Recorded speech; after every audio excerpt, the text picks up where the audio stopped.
Hallelujah ഹല്ലേലൂയ ഹല്ലേലൂയ സ്തുതിക്കട്ടെ ഹല്ലേലൂയ ഹല്ലേലൂയ ഹല്ലേലൂയ ഹല്ലേലൂയ ഹല്ലേലൂയ ഹല്ലേലൂയ യേശുവേ യേശുവേ യേശുവേ യേശുവേ യേശുവേ യേശുവേ സ്തുതിക്കട്ടെ ഹല്ലേലൂയ യേശുവേ ആരാധന യേശുവേ ആരാധന ഹല്ലേലൂയ ഹല്ലേലൂയ ഹല്ലേലൂയ ഹല്ലേലൂയ ഹല്ലേലൂയ ഹല്ലേലൂയ യേശുവേ സ്തുതിക്കട്ടെ ഹല്ലേലൂയ ഹല്ലേലൂയ ഹല്ലേലൂയ ഹല്ലേലൂയ ഹല്ലേലൂയ ഹല്ലേലൂയ സ്തുതിച്ച് പ്രാർത്ഥിക്കട്ടെ സ്തുതിക്കട്ടെ ഹല്ലേലൂയ ഹല്ലേലൂയ ഹല്ലേലൂയ ഹല്ലേലൂയ ഹല്ലേലൂയ ഹല്ലേലൂയ ഹല്ലേലൂയ സ്വരമുയർത്തി സ്തുതിക്കട്ടെ ഹല്ലേലൂയ സ്വരമുയർത്തി സ്തുതിക്കട്ടെ യേശുവേ എന്ന് വിളിക്കട്ടെ യേശുവേ യേശുവേ യേശുവേ യേശുവേ യേശുവേ യേശുവേ യേശുവേ യേശുവേ യേശുവേ സ്തുതിക്കട്ടെ കരഞ്ഞപേക്ഷിക്കട്ടെ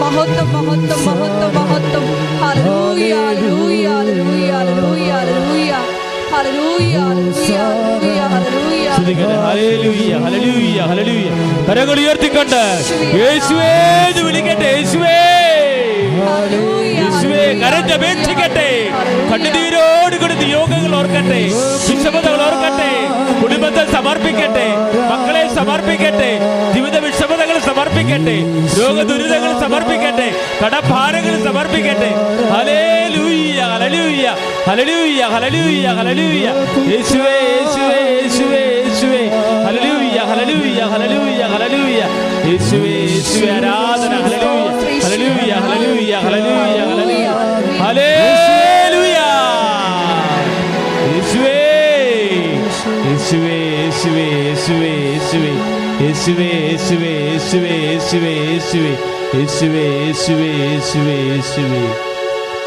പരിശുദ്ധ പരമ ദിവ്യകാരുണ്യത്തിനായി ആരാധനയും സ്തുതിയും പുകഴ്ചയും ഉണ്ടായിരിക്കട്ടെ. പരിശുദ്ധ പരമ ദിവ്യകാരുണ്യത്തിനായി ആരാധനയും സ്തുതിയും പുകഴ്ചയും ഉണ്ടായിരിക്കട്ടെ. പരിശുദ്ധ പരമ ദിവ്യകാരുണ്യത്തിനായി ആരാധനയും സ്തുതിയും പുകഴ്ചയും ഉണ്ടായിരിക്കട്ടെ.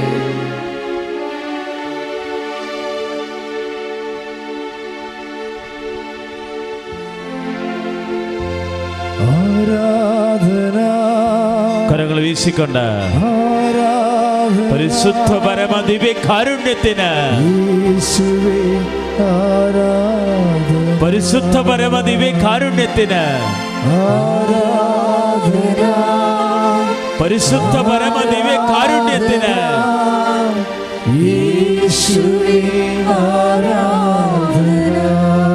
എല്ലാവരും ചേർന്ന് യേശുവേ ആരാധന സ്നേഹമേ ആരാധന കരങ്ങൾ വീശിക്കൊണ്ട് ആരാധന സ്നേഹമേ ആരാധന വിശ്വാസത്തോടെ പാടട്ടെ ആരാധന ആരാധന ആരാധന സൗഖ്യമേ ആരാധന സൗഖ്യമേ ആരാധന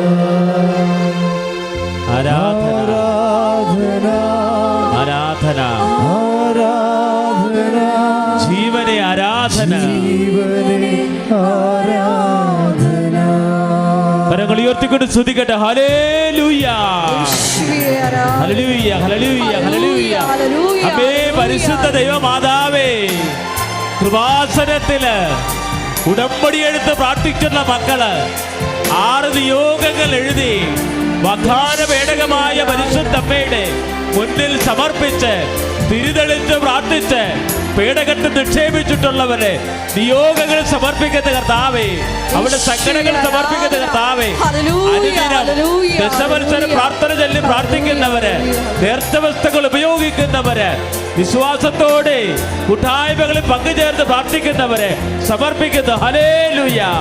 സ്വസ്തി സ്വർലോകരാണി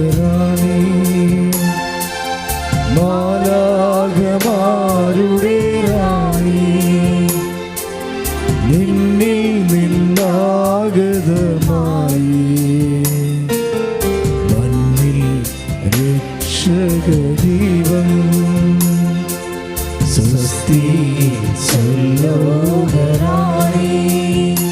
എല്ലാവരും മാലാഖമാരുടെ റാണി നിന്നിൽ നിന്നാഗതമായി രക്ഷകദീപം ധന്യേ മഹത്വം പിറന്ന കന്യേ മനോഹരി തായേ ആമേൻ. ധന്യേ മഹത്വം പിറന്ന ധന്യേ മനോഹരി തായേ ആമോദമാർന്നു നീ വല്ല രക്ഷാസുതത്തിനുറവാ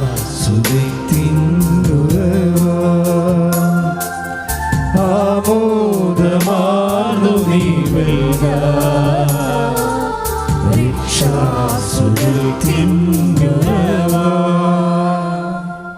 ഇരിക്കുക. പരിശുദ്ധ പരമദിവ്യകാരുണ്യത്തിന് നേരവും ആരാധനയും സ്തുതിയും പൊഴിച്ചുണ്ടായിരിക്കട്ടെ. സമാധാനത്തിരിക്കുക. ഇപ്പോഴ് പ്രാർത്ഥനയുടെ സമയമാണ്.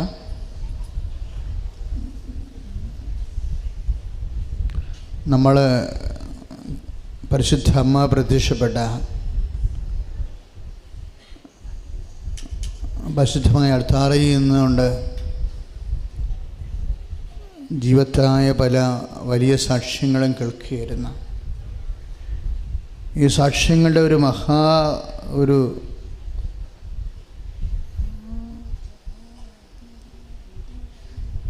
അനുഭവങ്ങളാണ് നമ്മൾ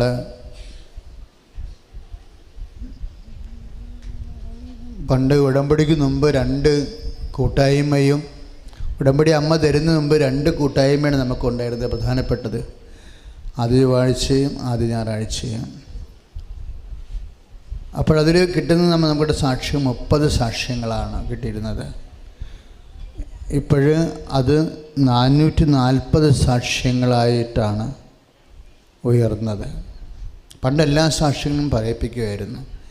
ഇപ്പോഴല്പം കാമ്പുള്ള സാക്ഷ്യങ്ങൾ മാത്രമേ, കുറച്ചെങ്കിലും കാമ്പുള്ള സാക്ഷ്യങ്ങൾ മാത്രമേ പറയിപ്പിക്കാൻ നമുക്ക് സമയമുള്ളൂ. അതുകൊണ്ടാണ് കാമ്പുള്ള സാക്ഷ്യം എന്ന് പറയുന്നത്. ചില സാക്ഷ്യങ്ങൾ കേൾക്കുമ്പോൾ നമുക്കറിയാം. ഇപ്പോൾ ആ ചങ്ങനാശ്ശേരി അച്ചായൻ പറഞ്ഞ സാക്ഷ്യം 5 കാര്യം പറഞ്ഞ് 2 സാക്ഷ്യം അതിൻ്റെ തൊഴിൽ ശരിക്കും. പിന്നെ അത്രയും പറഞ്ഞപ്പോൾ ആ 2 എണ്ണം ഉള്ളത് കൊണ്ടാണ് ബാക്കി പറയാൻ അനുവദിക്കുന്നത്. ആദ്യം പറഞ്ഞതൊന്നും സാക്ഷ്യമല്ല. അതൊക്കെ സ്വാഭാവികമായിട്ട് നമ്മുടെ യുക്തി കൊണ്ട് ആലോചിച്ച നടക്കണ കാര്യങ്ങൾ തന്നെയാണ്. എല്ലാം നടക്കാത്ത 2 കാര്യങ്ങളുള്ള അതിൻ്റെ അദ്ദേഹം പറഞ്ഞിരുന്നു. അതാണ് അമ്മ സാക്ഷ്യം എന്ന് പറയുന്നത്. ഒന്ന്, അദ്ദേഹം പറഞ്ഞത് ആ PR കാര്യം, ആ ഓഫീസർ ആ ഫയൽ വെച്ച് മുക്കിക്കൊണ്ടിരിക്കുകയായിരുന്നു. അതാണ് എൻ്റെ അത് പ്രധാനപ്പെട്ട. ഓഫീസർ നമുക്ക് തന്നെ നമുക്ക് തന്നെ അറിയില്ല എന്താണ് PR സംഭവിച്ചത്, PR ആപ്ലിക്കേഷന് ഫയലിന് സംഭവിച്ചത് എന്താണെന്ന് നമുക്കറിയില്ല. അമ്മ കുറച്ചുകൂടി വളരെ ന്യായമായ രീതിയിലാണ് ഈ വിഷയം, വളരെ ഡീസൻ്റ് ഞാൻ പറയും. കാര്യം ഉടമ്പടി ചെയ്ത് കഴിഞ്ഞപ്പോൾ നമ്മൾക്ക് ഇൻറ്റിമേഷൻ സംഭവിച്ചു. അത് ഓഫീസിൻ്റെ ഡിപ്പാർട്ട്മെൻറ്റിൽ നിന്ന് വന്ന ഫെയിലിയറാണ്. ആ ഫയല് ആ പർട്ടിക്കുലർ ഓഫീസർ വെച്ച് മുക്കിക്കൊണ്ടിരിക്കുന്നത് ഡിപ്പാർട്ട്മെൻറ്റ് ഫെയിലിയറാണ്. ഡിപ്പാർട്ട്മെൻറ്റ് ഫെയിലിയർ കസ്റ്റമേഴ്സിനെ അറിയിക്കേണ്ടത് ഡിപ്പാർട്ട്മെൻറ്റിൻ്റെ പോളിസിയല്ല. പക്ഷേ ഉടമ്പടി ചെയ്തപ്പോൾ അമ്മ ആ ഉടമ്പടി ചെയ്ത വ്യക്തിയോടുള്ള വിശ്വസ്ത കാരണം, മകനെ what all things are happening here, എന്തൊക്കെയാണ് സംഭവിച്ചുകൊണ്ടിരുന്നതെന്ന് ഉടനെ മൊബൈലിൽ വരികയാണ്. നിങ്ങളുടെ ഫയൽ ഇത്രയും സമയം മുക്കിക്കൊണ്ടിരിക്കുകയായിരുന്നു. നിങ്ങൾ ഫയൽ കൈകാര്യം ചെയ്ത ആ ഓഫീസർ അത് തിരിഞ്ഞു നോക്കിയിട്ടില്ല. അതുകൊണ്ട് ഞാനെടുത്ത് അടുത്ത ഓഫീസറിന് കൊടുക്കുകയാണ്. ആരാണ് എടുത്തു കൊടുത്തത്? അമ്മയാണ് എടുത്തു കൊടുത്തത്. Price the Lord, hallelujah. ഉടമ്പടി ആ മരവിച്ച് കിടന്ന ഫയൽ അവിടുന്ന് പൊക്കിയെടുത്ത് പ്രോപ്പർ ചാനലിൽ കൊടുക്കുക തന്നെയല്ല.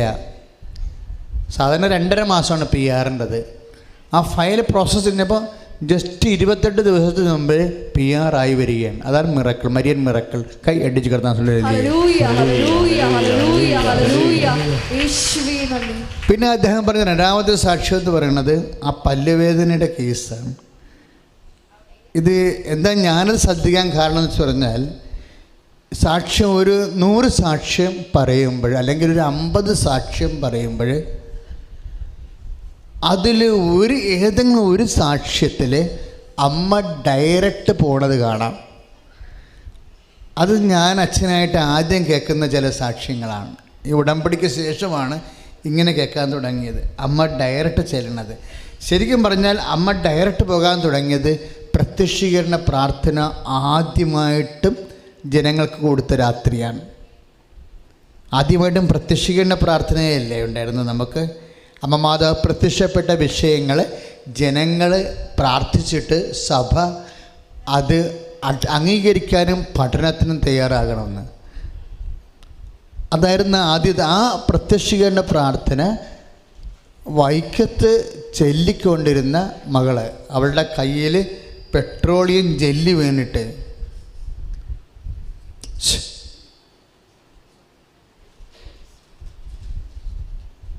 ശ്രുതികട്ടെ. ഹല്ലേലൂയ, ഹല്ലേലൂയ, ഹല്ലേലൂയ, ഹല്ലേലൂയ, ഹല്ലേലൂയ, ഹല്ലേലൂയ. യേശുവേ ആരാധന. ഹല്ലേലൂയ, നന്നായി ശ്രുതികട്ടെ. ഹല്ലേലൂയ, യേശുവേ സ്തോത്രം. യേശുവേ ആരാധന. ഹല്ലേലൂയ, ഹല്ലേലൂയ, ഹല്ലേലൂയ, ഹല്ലേലൂയ. മഹത്വം, മഹത്വം, മഹത്വം. ഹല്ലേലൂയ, ഹല്ലേലൂയ. പരിശുദ്ധ പരമദിവ്യകാരുണ്യത്തിന്, പരിശുദ്ധ പരമദിവ്യകാരുണ്യത്തിന്. അപ്പോൾ പെട്രോളിയം ജെല്ലി എന്ന് പറഞ്ഞാൽ ആങ്ങള പെട്രോളിൻ്റെ ജെല്ലി എടുത്ത് എന്തോ കൈകാര്യം ചെയ്തുകൊണ്ടിരിക്കുന്ന സമയത്ത് പെങ്ങൾ ചെന്ന് കൈയിട്ട് തട്ടിയപ്പോൾ അവിടെ ഇരുന്ന് വിളക്കിൽ നിന്ന് ആ പെട്രോളിയം ജെല്ലി ഇവളുടെ കയ്യെ വീഴുകയും ആ വിളക്കിൽ നിന്ന് തീ ആന്തി പിടിച്ച് കൈ പൊള്ളി തിരികെയും ചെയ്തിട്ട് ഇവളിങ്ങനെ കൈ പൊള്ളി സർവാംഗം പൊള്ളിയായിട്ട് ആശുപത്രി കിടക്കുകയാണ്. അപ്പോഴാണ് അന്ന് ഉച്ചക്കാണ് ഇവിടെ ഈ പ്രത്യക്ഷീകരണ പ്രാർത്ഥന ആദ്യമായിട്ടും കൊടുത്തത്. ഈ പ്രത്യക്ഷീകരണ പ്രാർത്ഥന ഈ പെട്രോളിയം ജെല്ലി വീണ് വെന്ത് കിടക്കുന്ന കുഞ്ഞ് വേദനയോടെ അമ്മയോട് പറഞ്ഞു, അമ്മേ ഞാനീ കൈ കൊണ്ട് ഇനി എങ്ങനെ വേലയെടുത്ത് തിന്നും, എനിക്ക് പഠിക്കാൻ പറ്റുമോ, എഴുതാൻ പറ്റുമോ, എൻ്റെ കാര്യം തീരാനായെന്ന് പറഞ്ഞ് നിരാശപ്പെട്ട് ആ നിരാശയുടെ രാത്രി, ആ നിരാശയിൽ ഇവിടെ പ്രത്യക്ഷീകരണ പ്രാർത്ഥന ആ നിരാശപ്പെട്ട് കിടക്കുന്ന സമയത്താണ് ഇവിടുന്ന് ഒരാൾ, അവരുടെ ബന്ധു ഈ പ്രത്യക്ഷീകരണ പ്രാർത്ഥനയുമായിട്ട് അവരുടെ അടുത്ത് ചെല്ലണത്. ആ പ്രാർത്ഥന ഈ പ്രാർത്ഥന നിങ്ങൾ പ്രാർത്ഥിക്കാൻ പറഞ്ഞു. അപ്പോൾ അവൾ അമ്മയും കൂടി പ്രാർത്ഥിച്ച് അവൾ പിന്നെ അമ്മയ്ക്ക് കൊടുത്ത് അവൾ ഉറങ്ങിപ്പോയി. രാത്രി 2 മണിയായപ്പോൾ ഒരു സ്ത്രീ വന്ന് ഇവരുടെ കയ്യെ തൊട്ട്, ആദ്യമായിട്ട് ജെയിൻ, അതെ, അപ്പോൾ ആദ്യം കയ്യെ തൊട്ട്, കൈ തൊട്ട് ഭുജം തൊട്ട് ഈ വെന്ത് നീറി പഴുത്ത കൈ ചട്ടം വരെ ഇങ്ങനെ തടവി. അപ്പോൾ പിന്നെ അവൾ ഉണർന്നപ്പോൾ ആ പാടുപോലും ഇല്ലാതെ പഴയ കൈയായിട്ടിരിക്കണം. Praise the Lord. അതോടുകൂടിയാണ് കൃപാസനത്തിൻ്റെ 2ാം ഘട്ടം ആരംഭിക്കുന്നത്. അമ്മ ഇറങ്ങി നടന്നാണ് പ്രവർത്തിക്കുന്നത്. ശരിക്കും പ്രത്യക്ഷയുടെ പ്രാർത്ഥനയോടുകൂടിയാണ് നമുക്ക് മനസ്സിലായത് കൃപാസന അമ്മ സഞ്ചാരി മാതാവാണെന്ന്. ഇപ്പോൾ കഴിഞ്ഞ മാസത്തെ സാക്ഷ്യത്തിൽ ഉണ്ടായിരുന്ന കോടതി മുറിയിലോട്ട് കയറിപ്പോയെന്നൊരാൾ ഇപ്പോഴത്തെ സാക്ഷ്യത്തിൽ കണ്ടില്ലേ, ആ ഡോക്ടർ എവിടെയോ എന്തോ ചെയ്ത് ബ്ലീഡിങ് വന്നപ്പോൾ വിവരണനായിട്ടിരിക്കുന്ന സമയത്ത് ഒരു സ്ത്രീ കയറി വന്നെന്ന്. സ്ത്രീ കയറി വന്നിട്ട് നിങ്ങൾ എന്താണ് ചെയ്യണം എന്ന് വിചാരിച്ചുകൊണ്ട് ബാക്കി ചെയ്തെന്ന്. ആ ഡോക്ടറിന് അവരെ അറിയത്തില്ല, അവർക്കും അറിയത്തില്ലെന്ന്. പിന്നെ ഉടനെ ബ്ലീഡിങ് തീർന്നെന്ന്. അത് ജർമ്മനിയിൽ നടക്കുന്ന സംഭവമാണ്. അതായത് അതാണ് മിറക്കിളെന്ന് പറയുന്നത്, മരിയം മിറക്കിളെന്ന് പറയണത്. നമ്മൾ ഉടമ്പടി എടുത്തു കഴിയുമ്പോൾ നിങ്ങൾ അമ്മയുടെ ഉടമസ്ഥയിലായി. ആ ഒരു ബോധം സഹോദരങ്ങൾക്ക് ഉണ്ടാവണം. ഉടമ്പടി എടുത്തു കഴിയുമ്പോൾ നമ്മൾ അമ്മയുടെ ഉടമസ്ഥതയിലായി. അപ്പം നിങ്ങളുടെ വിഷയങ്ങളെല്ലാം ആരുടേതായി? അമ്മയുടെ സ്വന്തം വിഷയമായി. നമ്മൾ വിശ്വസ്തത കാണിക്കുന്നതനുസരിച്ച് ഉടമ്പടി നമുക്ക് വിശ്വാസം മാത്രം പോരാ. എന്താ വേണ്ടത്? അതെപ്പോഴും ഓർത്തേക്കണം, വിശ്വസ്തത. കാരണം ഇപ്പോഴും മസുഹറ ഷെരീഫ് ആരാണത്? അങ്ങനെ ഒരു സഹോദരി അല്ലേ ഇവിടെ സാക്ഷ്യം പറഞ്ഞു. അപ്പോൾ അവരുടെ കാര്യം എന്താണെന്നറിയോ, അവരത് പറഞ്ഞപ്പോഴൊക്കെ തെറ്റിപ്പോയി. അവരുടെ കറക്റ്റ് കാര്യം എന്ന് പറയുന്നത് അവർ പാവപ്പെട്ട സ്ത്രീയാണ്. ഈ ബഹളത്തിൻ്റെ ഇടയിൽ ചിലർ പറയുവേ 10,000-2,000 രൂപയുടെ പത്രം എടുത്താൽ അച്ഛനെ കാണാൻ പറ്റത്തുള്ളൂ. അതൊക്കെ കള്ളത്തരവാണ്. ഞാൻ എല്ലാവരെയും കാണുന്നുണ്ട് ആവശ്യത്തിന്.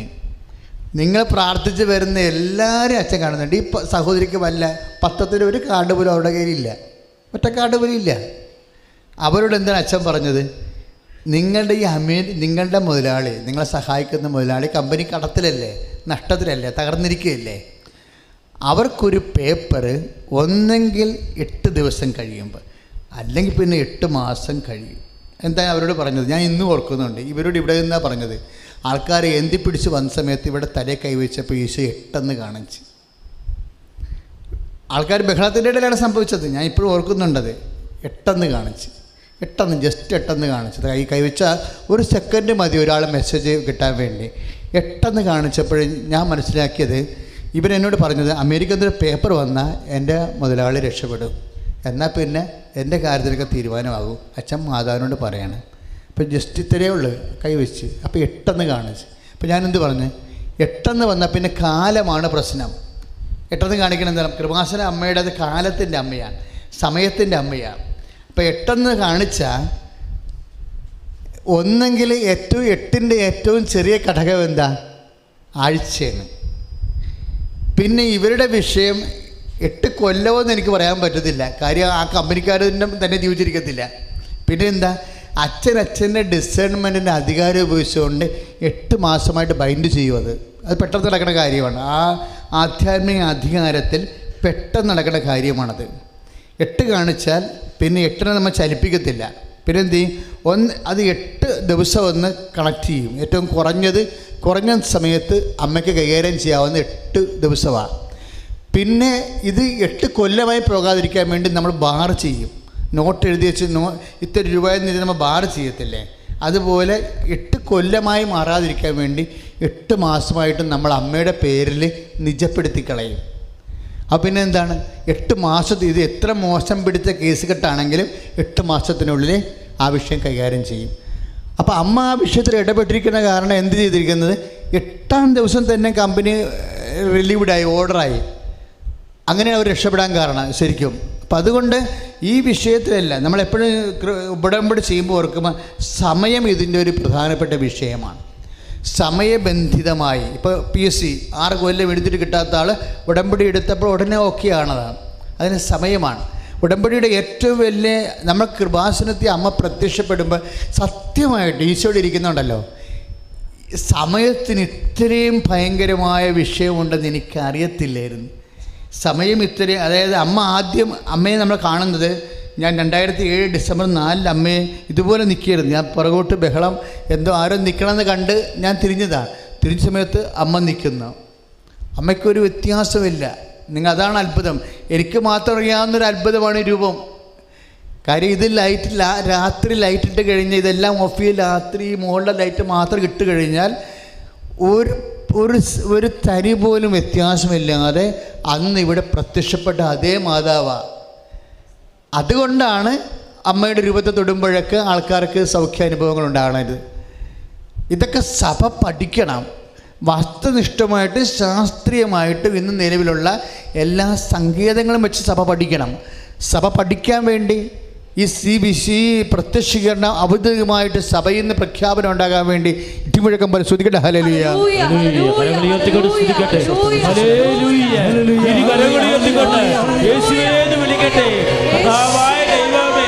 വരാൻ പോകുന്ന മഹാദുരന്തത്തെ മുൻകൂട്ടി അറിയിച്ചുകൊണ്ട് 2004 ഈശോയെ യോസഫിന് പ്രത്യക്ഷപ്പെട്ട പരിശുദ്ധ അമ്മയുടെ കർത്താവേ അത്ഭുത കൃത്യങ്ങള് അമ്മയുടെ പ്രത്യക്ഷപ്പെടലിൽ ഹല്ലേലൂയ ഹല്ലേലൂയ സമർപ്പിക്കുന്ന കർത്താവേ തിരുസഭ ഏറ്റെടുക്കട്ടെ. ഹല്ലേലൂയ. കൈകൾ വീശിക്കൊണ്ട്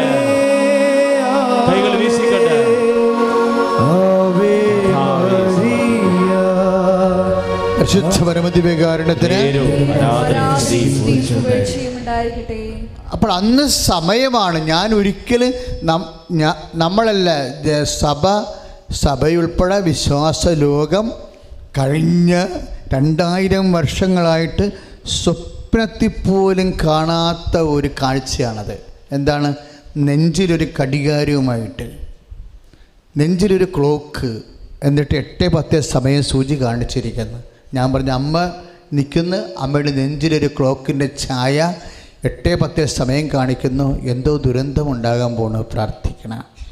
അപ്പം അതിനകത്ത് ദുരന്തത്തിന് വേണ്ടി പ്രാർത്ഥിക്കണം, ദുഃഖത്തിന് വേണ്ടി പ്രാർത്ഥിക്കണം, പ്രതിസന്ധിക്ക് വേണ്ടി പ്രാർത്ഥിക്കണം, രോഗത്തിന് വേണ്ടി പ്രാർത്ഥിക്കണം. അങ്ങനെ കുടുംബപരമായ എല്ലാ ദുഃഖ ദുരിത അരിഷ്ടകൾക്കും പ്രാർത്ഥിച്ചാൽ അമ്മ കണ്ണീരൊപ്പുവെന്ന് കട്ടായമായിട്ട് വെളിപ്പെടുത്തിയതാണ്. കൈ അടിച്ച് കർത്താൻ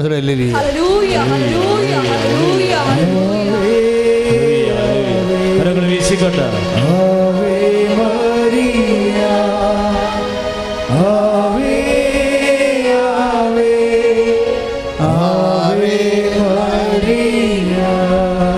അതുകൊണ്ട് അമ്മ സന്നിധാനത്തിൽ വരുമ്പോൾ മക്കൾ നല്ലവണ്ണം പ്രാർത്ഥിച്ച് ഒരുങ്ങി വരണം. എന്താ കാര്യം എന്നറിയാവോ?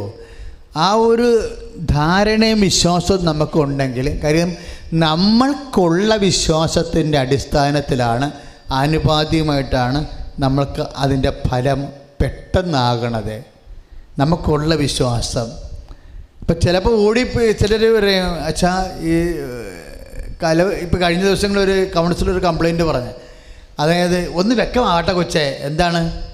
ആലപ്പുഴ പോകണം, ആലപ്പുഴ പോണ വഴിക്ക് നീ കലവൂര് കയറി ഒരു ഉടമ്പടി എടുത്തോളാൻ പറഞ്ഞിരിക്കണം. അമ്മ പറഞ്ഞു വിട്ടിരിക്കുകയാണ്. ആലപ്പുഴ കണ്ട് പിച്ചിങ്ങായ മരുന്നൊക്കെ മേടിക്കാൻ പോണ വഴിക്ക് നീ കൃപാസനത്തിൽ കയറി ഒരു ഉടമ്പടി എടുത്തോളാൻ. ഉടമ്പടി എന്ന് പറഞ്ഞാൽ എന്താ? ചക്കേ ചേനെ ബുദ്ധിബോധമില്ലാത്ത പിശാസുകൾ ഇങ്ങനെ കുറേ ആൾക്കാരെ കെട്ടിയിടുന്നു വെച്ച് വിടും.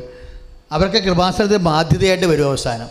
എന്താ കാര്യം വെച്ച് കഴിഞ്ഞാൽ, ഇങ്ങനെയുള്ള അലപരാധികൾ വന്നു കയറിയാൽ അനുഗ്രഹം ഉണ്ടാകത്തില്ല. അവർക്ക് ബുദ്ധിയില്ലല്ലോ, ബോധമില്ലല്ലോ, എന്താണ് ചെയ്യണമെന്ന് അറിയത്തില്ലല്ലോ. ഉടമ്പടി ചെയ്യുമ്പോൾ ദൈവത്തോടാണ് ചെയ്യണത്. അതിങ്ങനെ പല കാര്യങ്ങളുടെ കൂടെ ചെയ്യണതൊന്നുമല്ല. അതിനു വേണ്ടി മാത്രം പ്രാർത്ഥിച്ച് വരുന്ന ആൾക്കാരുണ്ട്. അവരാണ് ഈ സാക്ഷ്യം പറഞ്ഞു കൂട്ടുന്നത്. അതിനുവേണ്ടി മാത്രം പ്രാർത്ഥിച്ച് വന്നിട്ട് അതേ ശരണമായിട്ടിരിക്കുന്നവരുണ്ട്. എന്താണ്? ഇപ്പോൾ ഒരു സഹോദരി സാക്ഷ്യം പറഞ്ഞില്ലേ, അവരുടെ സാക്ഷ്യം എന്താണ്? കുറച്ച് ദിവസമായിട്ട് അച്ഛൻ്റെ ദുഃഖമുഖം എൻ്റെ മുഖത്ത് വരുന്നുണ്ട്, എൻ്റെ ഉള്ളിൽ വരുന്നുണ്ടെന്ന്. ഞാൻ ആ സാക്ഷ്യം പറയാൻ അനുവദിച്ചത് എന്താണെന്നറിയാമോ? അവർ പറഞ്ഞ കാര്യം സത്യമായതുകൊണ്ടാണ്. ഞാൻ കഴിഞ്ഞ ആഴ്ചകളിലൊക്കെ വല്ലാത്ത ദുഃഖങ്ങളിലായിരുന്നു. ഞാനൊരു 3 ദിവസമെങ്കിലും കടലിന് വേണ്ടി പ്രാർത്ഥിച്ചിട്ടുണ്ട്. കടൽ കയറി പെശകാൻ പോകുന്നു എന്നുള്ളതിന് മനസ്സിൽ വന്നിട്ട് എനിക്ക് എൻ്റെ സ്വസ്ഥത നഷ്ടപ്പെട്ട ദിവസങ്ങളായിരുന്നു. അത് ഞാൻ പ്രാർത്ഥിക്കുന്നതുകൊണ്ട്, അവരും പ്രാർത്ഥിക്കുന്നതുകൊണ്ട് അവർക്ക് എൻ്റെ മനസ്സിലുള്ള അത് കർത്താവ് പാസ് ചെയ്ത് കൊടുത്തതാണ്. അത് കറക്റ്റായ കാര്യമാണ്. ഞാനത് ആ സഹോദരി സാക്ഷ്യം പറഞ്ഞപ്പോഴാണ് ഞാൻ ഓർത്ത്, ദൈവമേ സത്യമാണല്ലോ, ഞാൻ കഴിഞ്ഞ ആഴ്ച കടലിനെക്കുറിച്ച് 3 ദിവസത്തോളം ദുഃഖിച്ചിട്ടുണ്ട്. അത് കഴിഞ്ഞിട്ട് ഞാൻ 2 ദിവസം കഴിഞ്ഞപ്പോൾ കടലിൽ ചെന്നത്, കടലിൽ പോകുമ്പോൾ നമുക്കറിയാമല്ലോ, നമുക്ക് പെട്ടെന്നൊന്നും പോകാൻ പറ്റാത്ത ഒരവസ്ഥയിൽ വിടുന്നത്. എങ്കിലും ഒരു ദിവസം എടുത്തിട്ട് കൊച്ചി മുതൽ കണ്ടക്കടവ് മുതൽ അങ്ങ് തുമ്പൂളി വരെ പോയി. എല്ലായിടത്തും തന്നെ ബാധിത പ്രദേശങ്ങളെല്ലാം പോയി. 2-3 സ്ഥലത്ത് അവകാശ പോരാട്ടത്തിന് പോയി. പക്ഷേ ആ സഹോദരി എന്താ പറഞ്ഞത്? കടൽ മുഴുവനും ഞാൻ സ്വപ്നം കണ്ട് കടൽ ഇളകി മറിഞ്ഞു വരുന്നത് കണ്ട്, അത് കണ്ടതുപോലെ തന്നെ അവർ സംഭവിച്ച്. ഞാനും കടലിൽ ചെന്നിട്ട് വീടുകളിൽ ചെന്നിട്ട് പറഞ്ഞു, കർത്താവേ ഈ വീട് എടുക്കരുതെന്നാണ് പറയണത്. അതാണ് പറയേണ്ടത്. ഞാൻ ഓരോ വീട്ടിലും ചെന്നിട്ട് പറഞ്ഞത്, കർത്താവേ ഈ വീട് എടുക്കരുത്. ഇപ്പം എനിക്ക് സങ്കടമുണ്ട്. ഞാൻ 2 ആഴ്ച മുമ്പേ പോയിരുന്നെങ്കിൽ കർത്താവ് കുറച്ചുകൂടി സഹായിച്ചേനെന്ന്. നമുക്ക് ഓർത്തില്ല ഇത്രയും വലിയ വിപത്ത് വരുമെന്ന്. എത്ര വീട് പോയെന്ന് എനിക്കറിയാവോ? 1-2 വീടുകൾ അവിടെ മുങ്ങിക്കിടക്കുക. എനിവേ അച്ഛൻ്റെ അഭിപ്രായം കടലിൽ നിന്ന് പോരണമെന്ന് എൻ്റെ അഭിപ്രായം. കടലിനറ്റത്ത് താമസിക്കുന്നവർ കടൽ ഇനിയുള്ള കാലങ്ങളിൽ കിഴക്കോട്ട് വരാതിരിക്കത്തില്ല. കടലിൽ നിന്ന് പോരണം നിങ്ങൾ. ഞാൻ തോമസ് ഐസക് സാറിനെ കണ്ടപ്പോൾ പറഞ്ഞപ്പോൾ, സാറേ 10 ലക്ഷം കൊടുത്താൽ പോരെ, 20 ലക്ഷം കൊടുക്കണം. 20 കടലറ്റത്ത് താമസിക്കുന്ന എല്ലാവർക്കും 20 ലക്ഷം കൊടുക്കണം. കൊടുത്തിട്ട് 10 ലക്ഷം സ്ഥലം മേടിക്കാൻ ഭർത്താൻ കൊടുക്കണം, 10 ലക്ഷം വീട് വെച്ചിക്കാൻ കൊടുക്കണമെന്ന്. കടലോരം ദുരന്തപൂർണമായ സ്ഥലമാണ്. അതിൽ നിന്ന് ആക്കെ പോയി താമസിക്കുന്നത് നമ്മളൊരു പേപ്പട്ടിയുടെ വായി പോയി താമസിക്കണ പോലെ ഇരിക്കും. ആ സ്ഥലങ്ങളിലെല്ലാം മാന്യമായ ഗവൺമെൻറ്റിന് അവരെ ശരിയായിട്ട് സംരക്ഷിക്കാൻ നല്ല ഈ 10 ലക്ഷം കൊണ്ടൊന്നും നടക്കത്തില്ല. ഇപ്പോൾ കൊടുക്കുന്ന വാഗ്ദാനങ്ങളൊന്നും അതുകൊണ്ട് ഒന്നും ചെയ്യാൻ പറ്റത്തില്ല. സ്ഥലം പോലും മേടിക്കാൻ പറ്റത്തില്ല. പിന്നെ എങ്ങനെ വീട് വെക്കണേ? അപ്പോൾ നല്ല പാക്കേജ് കിട്ടാൻ ഗവൺമെൻറ്റിന് നല്ല സാമ്പത്തിക വരുമാനം ഉണ്ടാകാനും ഗവൺമെൻറ്റിന് ഇച്ഛാശക്തി ഉണ്ടാകാനും ജനങ്ങളെ സംരക്ഷിക്കാൻ വേണ്ടി കർത്താവിൻ്റെ തിരുസന്നിധിയിൽ സ്തുതിക്കട്ടെ. ഹല്ലേലൂയ.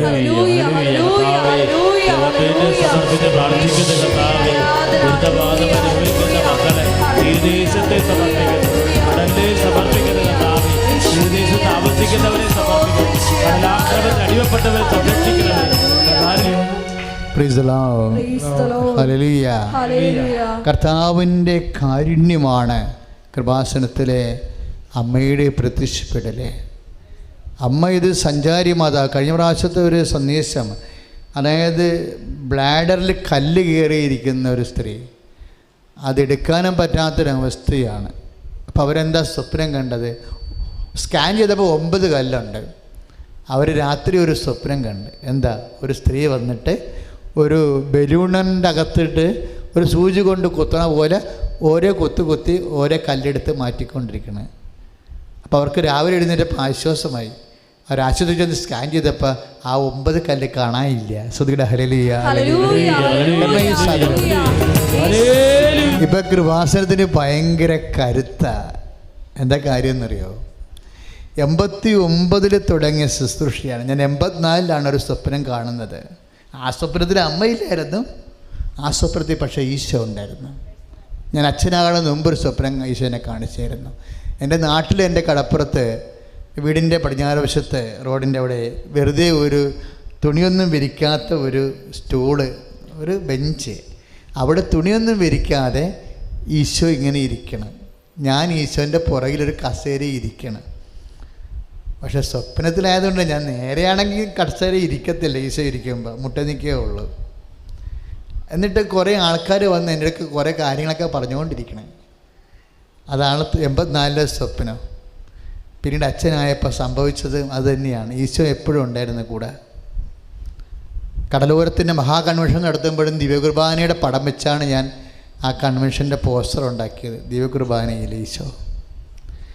ഈ ഈശോയുമായിട്ട് അമ്മ പ്രത്യക്ഷപ്പെടുന്ന 2004 വരെ സഞ്ചരിച്ചപ്പോൾ 84 തൊട്ട് 2004 വരെയുള്ള കാലഘട്ടങ്ങൾ 20 കൊല്ലം നടന്ന കൗൺസിലിംഗ് ഇല്ലേ?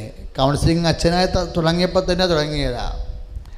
ആ 20 കൊല്ലത്തെ കൗൺസിലിങ്ങിന് വന്നിരിക്കുന്ന ലക്ഷക്കണക്കിന് മനുഷ്യരുടെ വേദനകൾ, രോഗങ്ങൾ, ഭാരങ്ങൾ, വസ്തുതർക്കങ്ങൾ, ജോലിയില്ലാത്ത അവസ്ഥകൾ എല്ലാം ഓർത്തിട്ട് ഞാൻ ഈശോനോട് എപ്പോഴും സങ്കടപ്പെടും. ഈശോനെ, എന്തോ ഒരു കഷ്ടമാണ് മനുഷ്യൻ പെട്ടുകൂട്ടുന്ന വേവലാതികൾ. ഇതിനൊക്കെ എങ്ങനെ പരിഹാരം ഉണ്ടാകും? എങ്ങനെയെങ്കിലും ഇതിന് പെട്ടെന്നൊരു പരിഹാരം ഉണ്ടായിരുന്നെങ്കിൽ എന്നൊക്കെ ഞാൻ എപ്പോഴും ഈശോയോട് എൻ്റെ ആത്മദുഃഖമാണ്. അത് ഈശോയോട് പറയും. സത്യം പറഞ്ഞ് ഇപ്പം എനിക്ക് മനസ്സിലാവണത്, ആ ഒരു പ്രാർത്ഥനയുടെ കൂടി അത്രയും കാലത്തെ ഉപവാസമില്ലേ, 20 കൊല്ലത്തെ ഉപവാസമില്ലേ, 20 കൊല്ലത്തെ പ്രാർത്ഥനയില്ലേ, അതിനെല്ലാം കൂടി ഈശോ തന്ന ഒരു പരിഹാരമാണ് പരിശുദ്ധ അമ്മ. എന്നിട്ട് പ്രത്യക്ഷപ്പെട്ടിട്ട് 10 വർഷം അനക്കിയില്ല. 10 വർഷം അനക്കിയില്ലല്ലോ. അമ്മ പ്രത്യക്ഷപ്പെട്ട കാര്യം അന്ന് ഇവിടെ ധ്യാനകേന്ദ്രം പോലും ഇല്ല. കാറ്റാടിക്കൊമ്പയിൽ ഈ ഒരു ഹോളുണ്ട്, പക്ഷേ ഹോളിന് ഭിത്തിയൊന്നുമില്ല. ഒരു അപ്രസ്തോ ഷീറ്റ് ഇങ്ങനെ നിൽക്കേണ്ട ഒരു കാലമായിരുന്നു അത്. തുടങ്ങിയതേ ഉള്ളൂ. 10,000 പേരൊക്കെ ഉണ്ടായിരുന്നു പ്രാർത്ഥനയ്ക്ക്. അന്ന് ഒരു 2 കൂട്ടായ്മ ഉണ്ടായിരുന്നുള്ളൂ. അന്നൊക്കെ എങ്ങനെ അമ്മ പ്രത്യക്ഷപ്പെട്ടെന്ന് ഞാൻ പറഞ്ഞിരുന്നെങ്കിൽ, അന്ന് മുതൽ എല്ലാവരോടും ഞാൻ പറയും. പക്ഷേ ഒഫീഷ്യൽ ഡിക്ലെയർ ചെയ്യത്തില്ല. എൻ്റെ പ്രിൻറ്റിങ് മാറ്ററൊന്നും കൊടുക്കത്തില്ല. പ്രിൻറ്റിങ് മാറ്റർ കൊടുത്ത് അച്ചടിച്ച് ജനത്തിൻ്റെ കയ്യിൽ കൊടുത്തത് വാടിപ്പെട്ടി ചെന്നപ്പോഴാണ്. കയറണ്ടെന്ന് എന്നോട് കർക്കശമായി പറഞ്ഞിട്ട് ഞാൻ വാടിപ്പെട്ടി പുറത്ത് നിന്ന് പ്രാർത്ഥിച്ചിട്ട് വിജയകുമാറിനെ കൊണ്ട് നേർച്ച ഇടിച്ച് തിരിച്ചു പോകുന്ന സമയത്ത് അമ്മ തന്ന പ്രാർത്ഥനയാണ് പ്രത്യക്ഷീകരണ പ്രാർത്ഥന. അത് കൊണ്ടുവന്ന് പ്രാർത്ഥിച്ച ദിവസമാണ് വൈക്കത്തുകാരത്തി സുഖപ്പെട്ടത്. പിന്നെ എനിക്ക് മനസ്സിലായി അമ്മ ഇറങ്ങി സമയമായെന്ന്, എൻ്റെ സമയമായെന്ന്. നിങ്ങൾ കൃപാസനത്തിൽ നിങ്ങൾ വരുമ്പോൾ ഓർക്കണം, നിങ്ങൾ എന്ത് ഉടമ്പടിയിൽ എഴുതിയിട്ടിട്ടുണ്ടോ അതിന് ഉത്തരവാദി അമ്മയാണ്, നിങ്ങളല്ല. നിങ്ങൾ ഉത്തരവാദിയാകുന്ന സംഭവം ഏതാണെന്നറിയാവോ? പച്ച പേപ്പർ എഴുതിയിട്ടിരിക്കുന്ന കാര്യങ്ങൾക്കാണ് നിങ്ങൾ ഉത്തരവാദി. ആ വെള്ള പേപ്പർ എഴുതിയിട്ടിരിക്കുന്ന കാര്യങ്ങൾക്ക് ആരാണ് ഉത്തരവാദി? അമ്മയാണ് ഉത്തരവാദി. എന്തും എഴുതാമെന്ന് പറഞ്ഞില്ലേ? 6 കാര്യങ്ങളല്ലേ കനായിലെ കല്യാണ കൽഭരണികളിലെ 6 കൽഭരണി വെച്ചതുപോലെ കർത്താവിൻ്റെ സാന്നിധ്യത്തിലാണ് നമ്മൾ പരിശുദ്ധ അമ്മ 6 കൽഭരണികൾ വെച്ചിരിക്കുന്നത്. അമ്മ മാറത്തില്ല. അമ്മ മാറിയാൽ എന്ത് പറയും? ഈശോ പറയും സമയമായില്ലെന്ന് പറയും. അതുകൊണ്ട് അമ്മ അവിടുന്ന് മാറത്തില്ല. അപ്പം മാറാതെ നിൽക്കുന്ന കാരണം ഈശോക്ക് ചെയ്യാതിരിക്കാൻ പറ്റത്തില്ല. അതാണ് ഉടമ്പടിയുടെ ബലവും കരുത്തും. കൈ അടിച്ച് കിടന്ന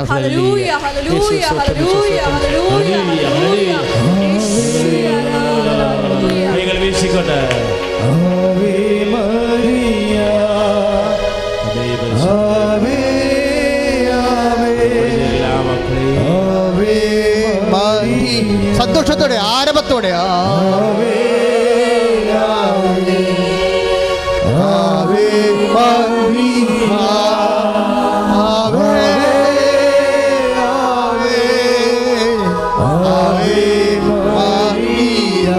സന്തോഷത്തോടെ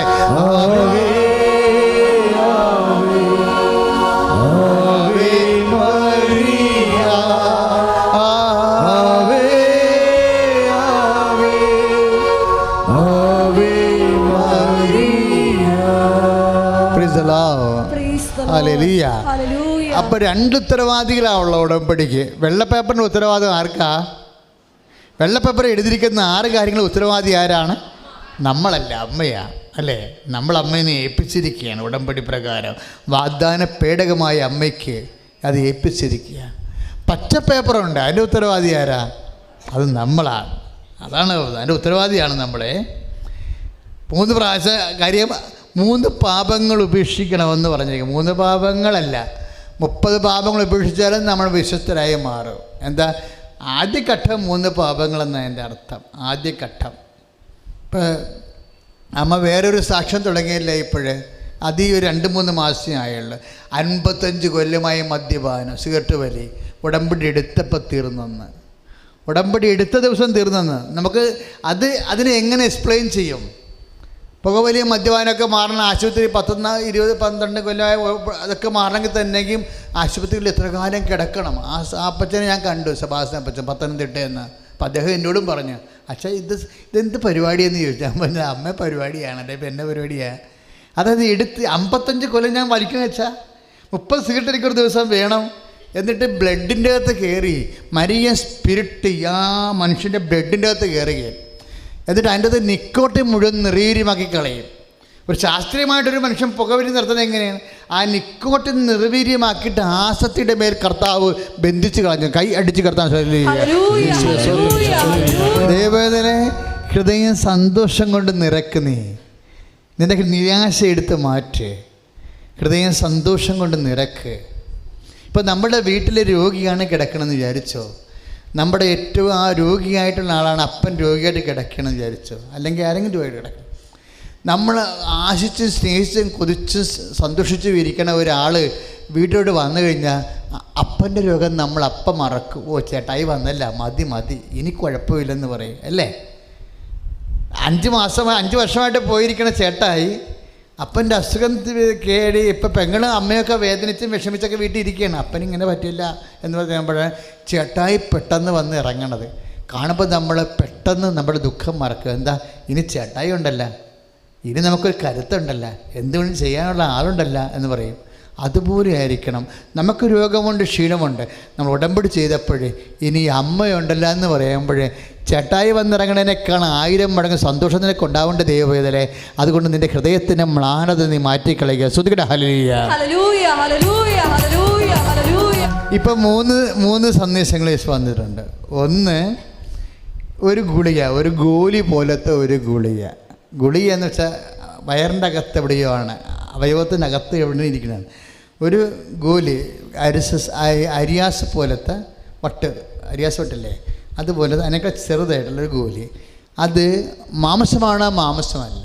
കല്ലാണ്, കല്ലല്ല. റബ്ബറാണ്, റബ്ബറല്ല. ഒരു ഗുളിക, ഒരു ശരീരത്തിൻ്റെ ഉള്ളിലുള്ളതാണ്. കർത്താവ് ഇപ്പം ആ സാധനം അപ്രത്യക്ഷമാക്കുകയാണ്. സ്തുതിയുടെ ഹല്ലേലൂയ. രണ്ടാമത്തെ സന്ദേശം നീര് വന്ന ഒരു തുടഭാഗമാണ്. തുടയും മുട്ടും പോലെയുള്ളതാണ് എനിക്ക് തോന്നണത്. അത് നീര് വന്നിരിക്കുന്നു. എന്നിട്ട് അവിടുന്ന് പൊടിയുന്ന രക്തം ചുവപ്പ് നിറമല്ല, മഞ്ഞ നിറമല്ല, ഓറഞ്ച് നിറത്തിലുള്ള രക്തമാണ്. രക്തത്തിൻ്റെ പവർ പോയെന്നർത്ഥം. നീര് കൂടിയ രക്തം ഓറഞ്ച് നിറത്തിലുള്ളത്.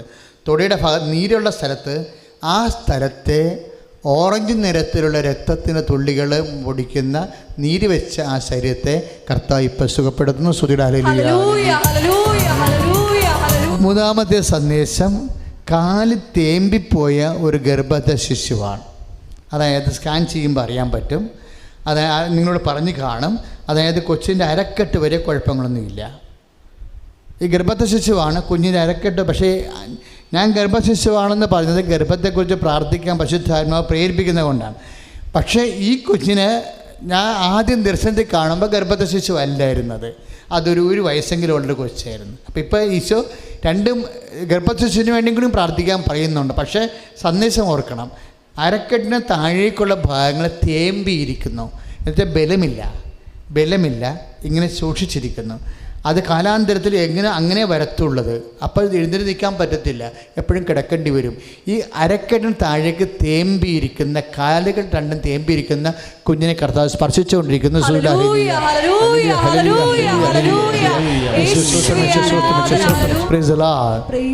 ഇപ്പം നമ്മൾ വലിയൊരു സംഭവം ചെയ്യാൻ പോവുകയാണ്. അതായത് ഇപ്പോൾ ഈശോയും മെസ്സേജ് കാണിച്ചുകൊണ്ടും പരിശുദ്ധാത്മാവ് ഗർഭിണികൾക്ക് വേണ്ടി പ്രാർത്ഥിക്കാൻ പറഞ്ഞത് കൊണ്ടും ഇപ്പം ഗർഭമുള്ളവരെല്ലാവരും 2 മാസമാകാം, ഒരാഴ്ചയാകാം, ചിലപ്പോൾ പേപ്പറിട്ട് നോക്കിയ ദിവസങ്ങൾ മാത്രമാകാം. അപ്പോൾ നിനക്ക് ഒരു കോൺഫിഡൻസ് ഉണ്ട്, നിൻ്റെ ഉദരത്തിൽ കുഞ്ഞുണ്ടെന്നുള്ള സൂചനയുണ്ട്.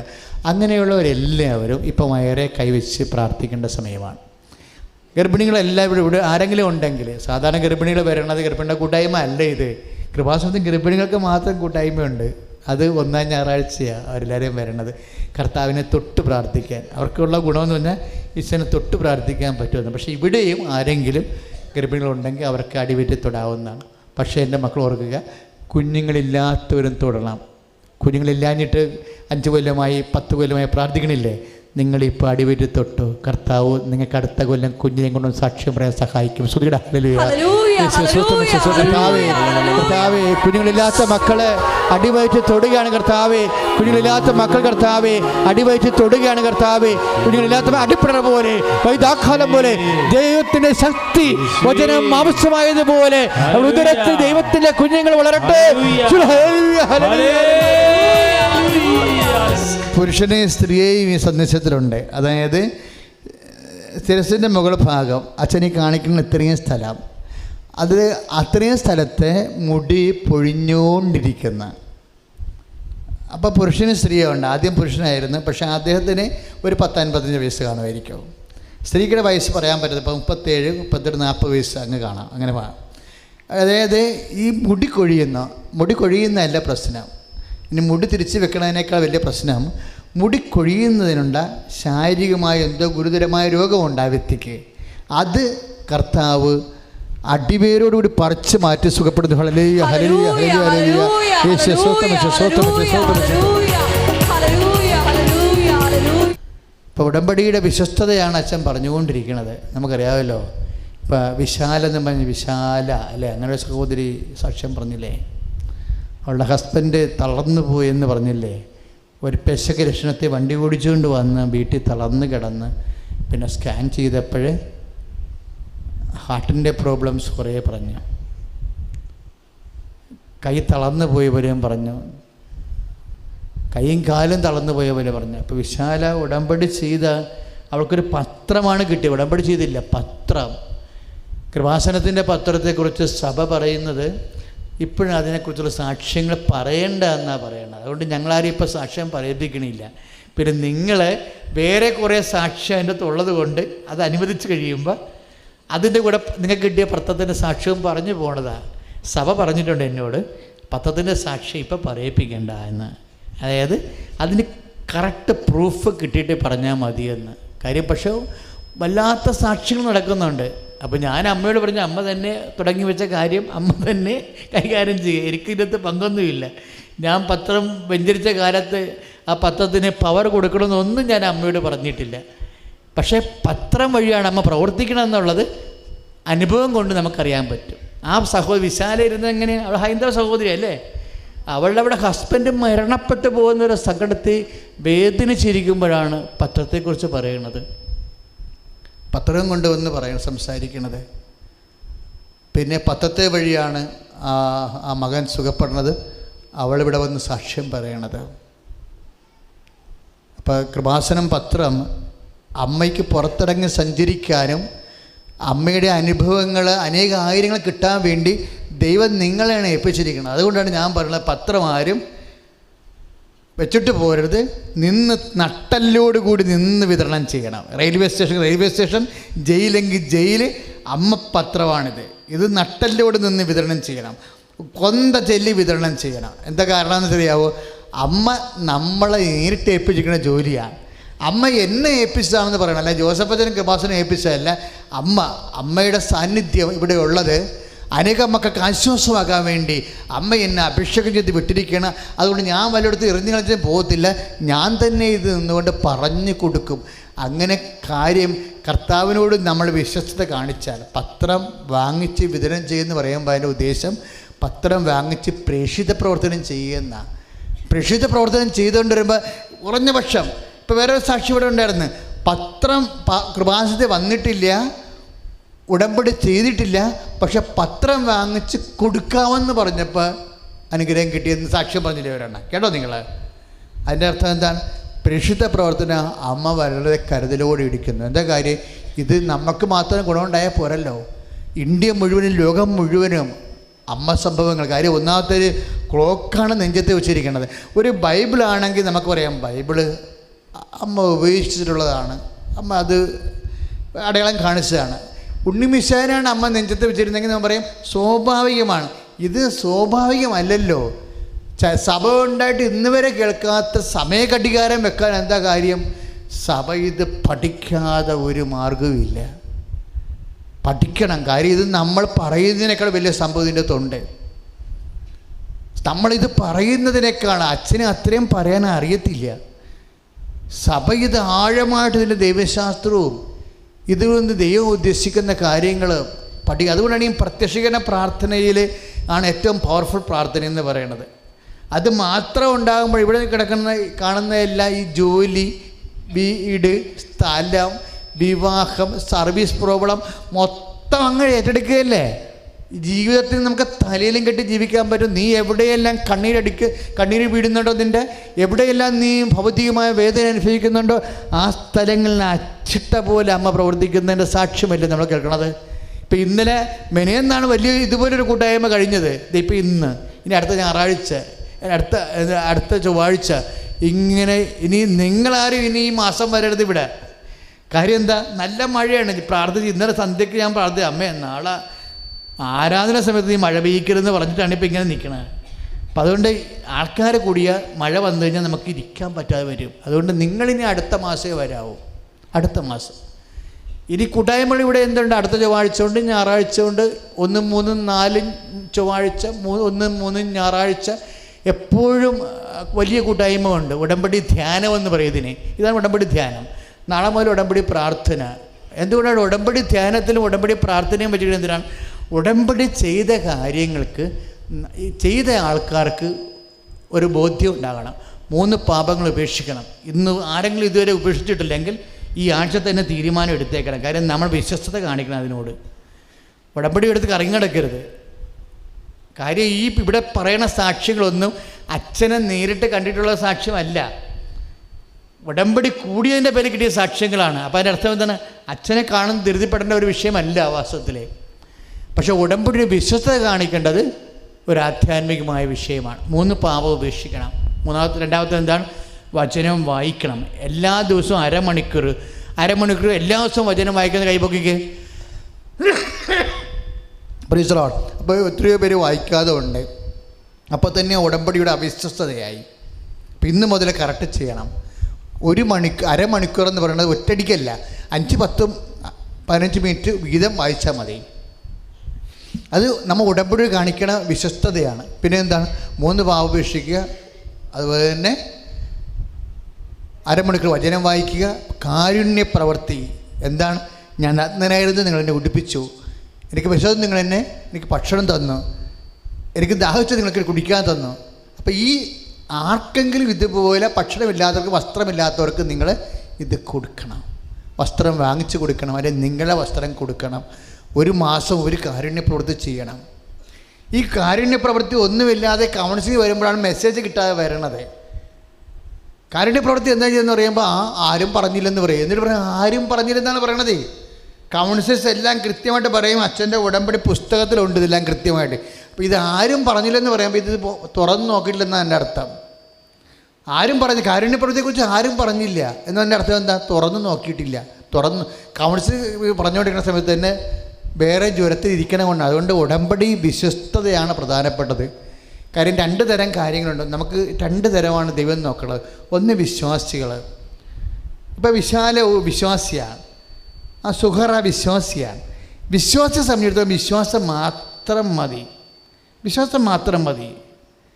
പക്ഷേ വിശ്വാസം മാത്രം മതിയെങ്കിൽ യേശുക്രിസ്തുവിനെ സ്വന്തമാക്കണമെങ്കിൽ വിശ്വാസം മാത്രം പോരാ.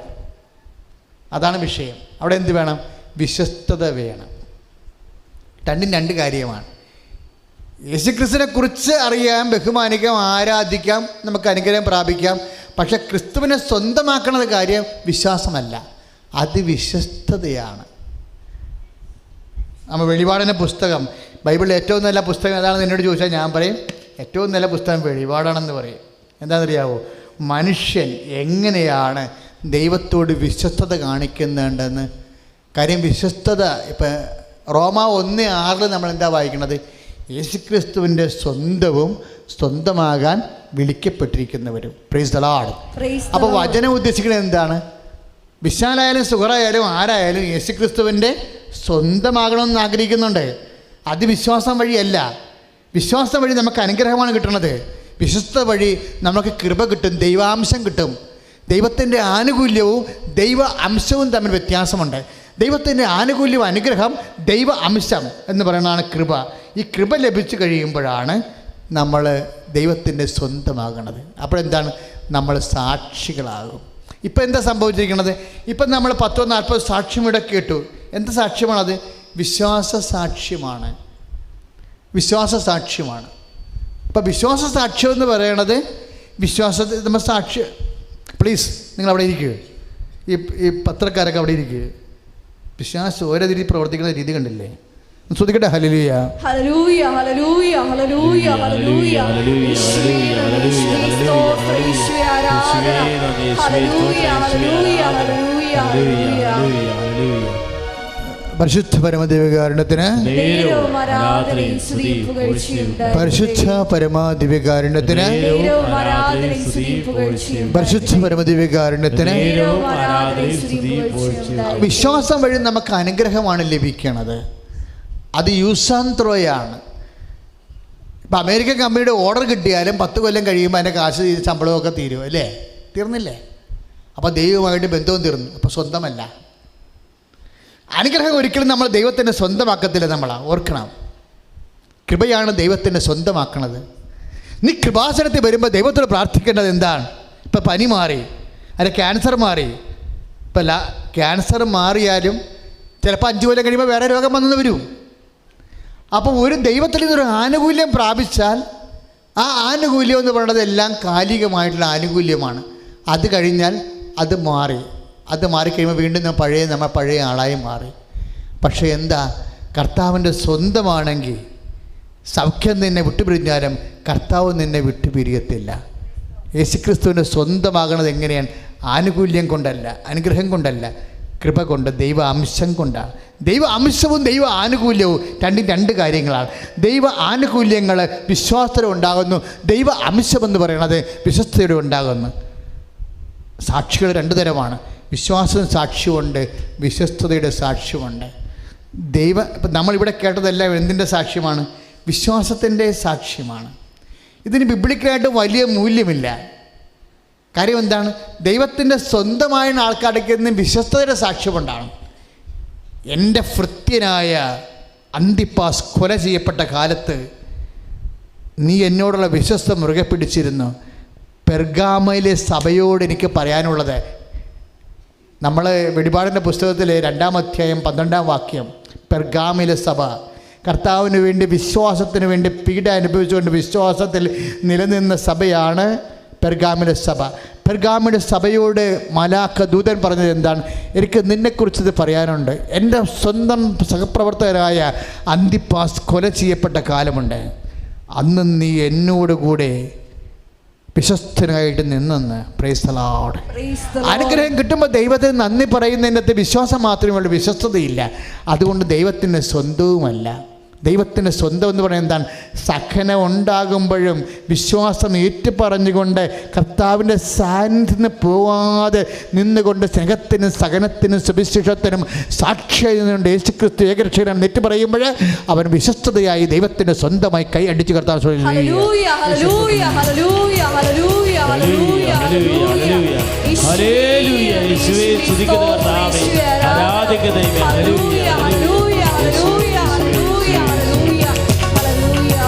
യേശു കർത്താവാണെന്ന്, യേശു ദൈവമാണെന്ന് ഞാൻ വിശ്വസിക്കുന്നു, ഞാൻ പ്രഖ്യാപിക്കുന്നു. എല്ലാവരും യേശു കർത്താവാണെന്ന്, യേശു ദൈവമാണെന്ന് ഞാൻ വിശ്വസിക്കുന്നു, ഞാൻ പ്രഖ്യാപിക്കുന്നു. യേശുവേ രക്ഷക, കർത്താവേ നാഥനേ, യേശുവേ രക്ഷക, കർത്താവേ നാഥനേ. യേശു കർത്താവാണെന്ന്, യേശു ദൈവമാണെന്ന് ഞാൻ വിശ്വസിക്കുന്നു, ഞാൻ പ്രഖ്യാപിക്കുന്നു. യേശു കർത്താവാണെന്ന്, യേശു ദൈവമാണെന്ന് ഞാൻ വിശ്വസിക്കുന്നു, ഞാൻ പ്രഖ്യാപിക്കുന്നു. Price the Lord. Praise the Lord. എങ്ങനെയാണ് യേശുവിൻ്റെ സ്വന്തമാകണത്? യേശുവിൻ്റെ സ്വന്തമാകണത്, ദൈവത്തിൻ്റെ സ്വന്തമാകണത് വിശ്വാസം കൊണ്ടല്ല, ദൈവത്തോടുള്ള വിശ്വസ്തത കൊണ്ടാണ്. വിശ്വസ്തത എപ്പോഴാണ് ഉണ്ടാകണത്? അനുഗ്രഹം താമസിക്കുമ്പോഴും. ലോകത്തിന് നിങ്ങൾ സ്വന്തമാക്കാത്ത ഒരു സമയം വരും. ലോകത്തിന് നിങ്ങളെ സ്വന്തമാകാത്ത ഒരു സമയം ബൈബിൾ പറയുന്ന ഒരു കൺസെപ്റ്റാണ്, ശക്തമായ കൺസെപ്റ്റ്. ചില സമയത്ത് ലോകത്തിന് നമ്മളെ സ്വന്തമാക്കാൻ പറ്റത്തില്ല. ലോക അരൂപിയാൻ നയിക്കപ്പെടുന്നവർക്ക് നമ്മളെ സ്വന്തമാക്കാൻ പറ്റത്തില്ല. അത് ലോകത്തിന് അവരെ സ്വന്തമാക്കാൻ പറ്റിയില്ല എന്ന് ഒരു കൂട്ടം ആൾക്കാരെക്കുറിച്ച് ബൈബിൾ പറയുന്നുണ്ട്. ഹെബ്രായർ 11:38, ഹെബ്രായർ 11:38 ലോകത്തിന് അവരെ സ്വന്തമാക്കാൻ പറ്റിയില്ല. കാരണം എന്താണ്?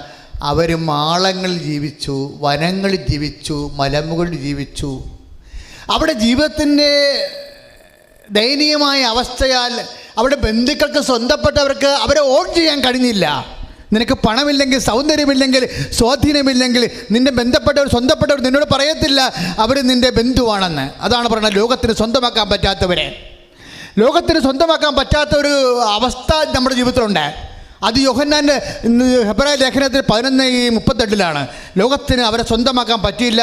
ബന്ധുക്കൾക്ക് അവർ സ്വന്തമാണെന്ന് പറഞ്ഞില്ല. സ്വന്തം പാർട്ടിലുള്ള സമുദായത്തിലുള്ളവരെ അവർ സ്വന്തമാണെന്ന് പറഞ്ഞില്ല.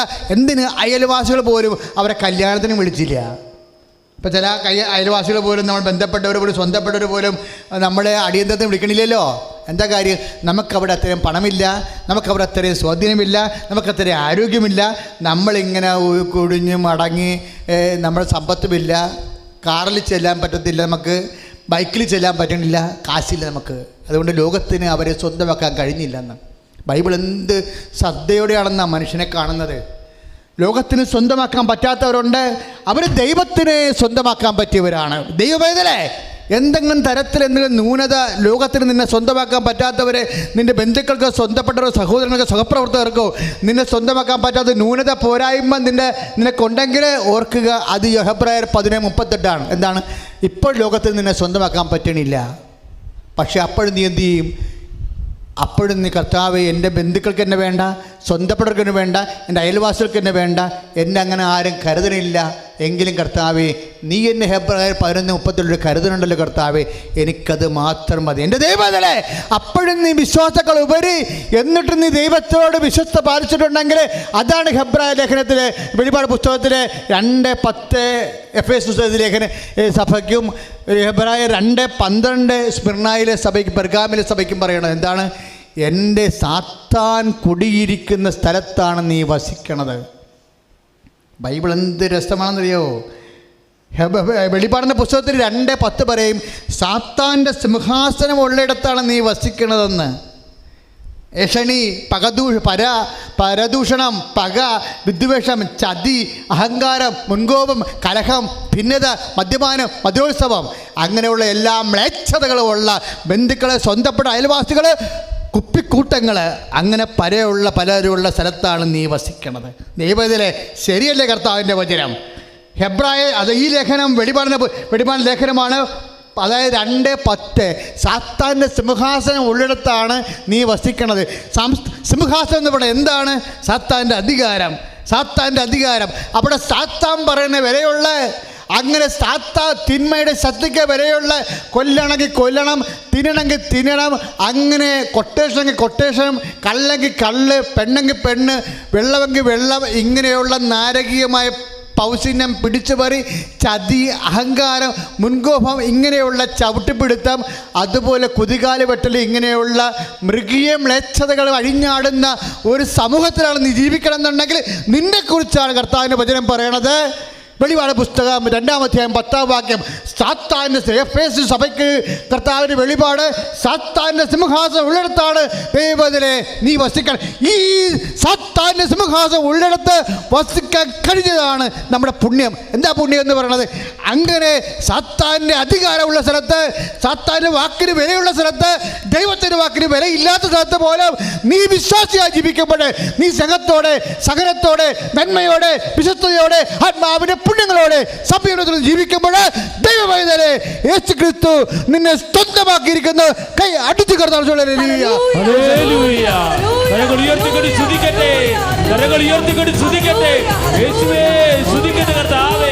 ആരാധിക്കുന്ന ദൈവമേ, ബന്ധനങ്ങൾ അഴിക്കണമേ കർത്താവേ.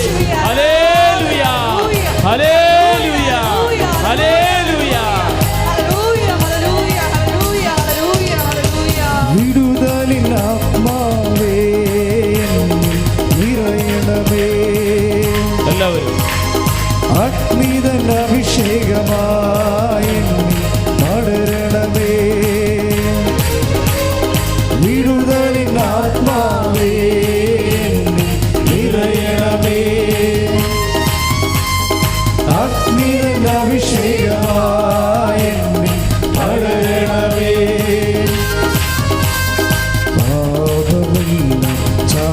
ചാമ്പലാക്കണമേ, കൃപയാൽ ജ്വലിപ്പിക്കണേ. പാപമെല്ലാം ചാമ്പലാക്കണമേ, കൃപയാൽ ജ്വലിപ്പിക്കണേ. കരങ്ങൾ ഉയർത്തി.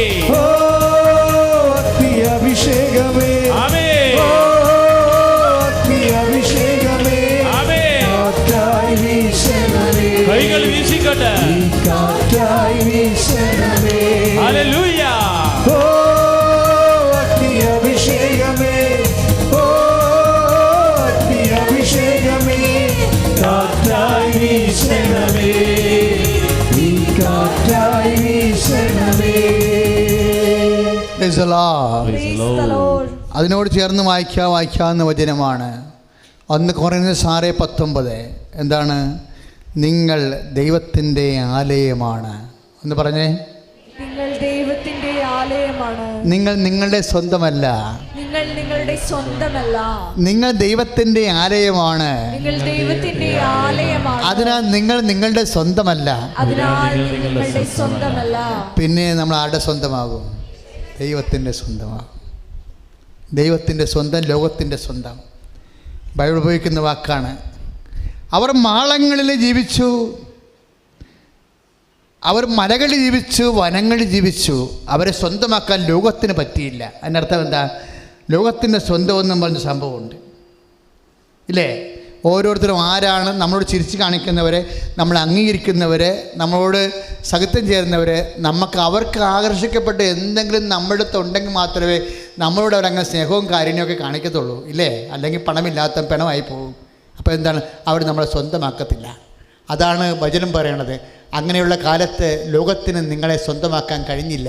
ഹെബ്രായർ 11:38. എന്നിട്ട് പിന്നീട് നമ്മൾ 1 Corinthians 6:19 വരുമ്പോൾ എന്താ പറയണത്? നിങ്ങൾ ദൈവത്തിൻ്റെ ആലയമാണ്, നിങ്ങൾ നിങ്ങളുടെ സ്വന്തമല്ലെന്നാണ്. അതിൻ്റെ അർത്ഥം എന്താണ്? നിങ്ങൾ ദൈവത്തിൻ്റെ ആലയമാണെങ്കിൽ ആരുടെ സ്വന്തമാണ്? ദൈവത്തിൻ്റെ സ്വന്തം. നമ്മൾ ദൈവത്തിൻ്റെ സ്വന്തമാണോ ലോകത്തിൻ്റെ സ്വന്തമാണോ എന്ന് തീരുമാനിച്ചാൽ വിശ്വാസിയാണോ വിശ്വസ്തനാണോ എന്ന് പറയാൻ കഴിയും.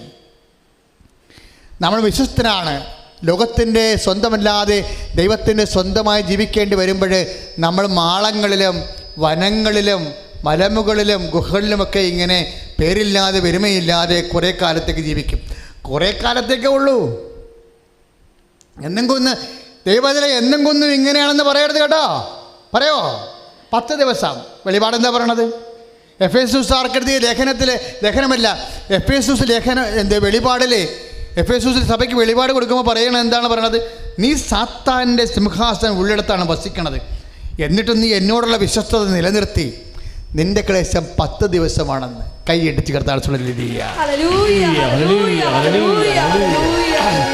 നിന്റെ ക്ലേശം 10 ദിവസം. എനിക്ക് ഭയങ്കരമായി ഇഷ്ടപ്പെട്ടു പോയി. എന്താ കാര്യം എന്നറിയാമോ? ക്ലേശത്തിലാണ് പോകണമെന്നുണ്ടെങ്കിലും അനന്തമായ ക്ലേശത്തിലേക്ക് ദൈവം തള്ളിയിട്ട് നിന്നെ കൊല്ലത്തില്ല. നിന്റെ കണ്ണീരിൻ്റെ കാലം കർത്താവ് പരിമിതപ്പെടുത്തിയിരിക്കുന്നു. കൈ അടിച്ച് കർത്താവ്.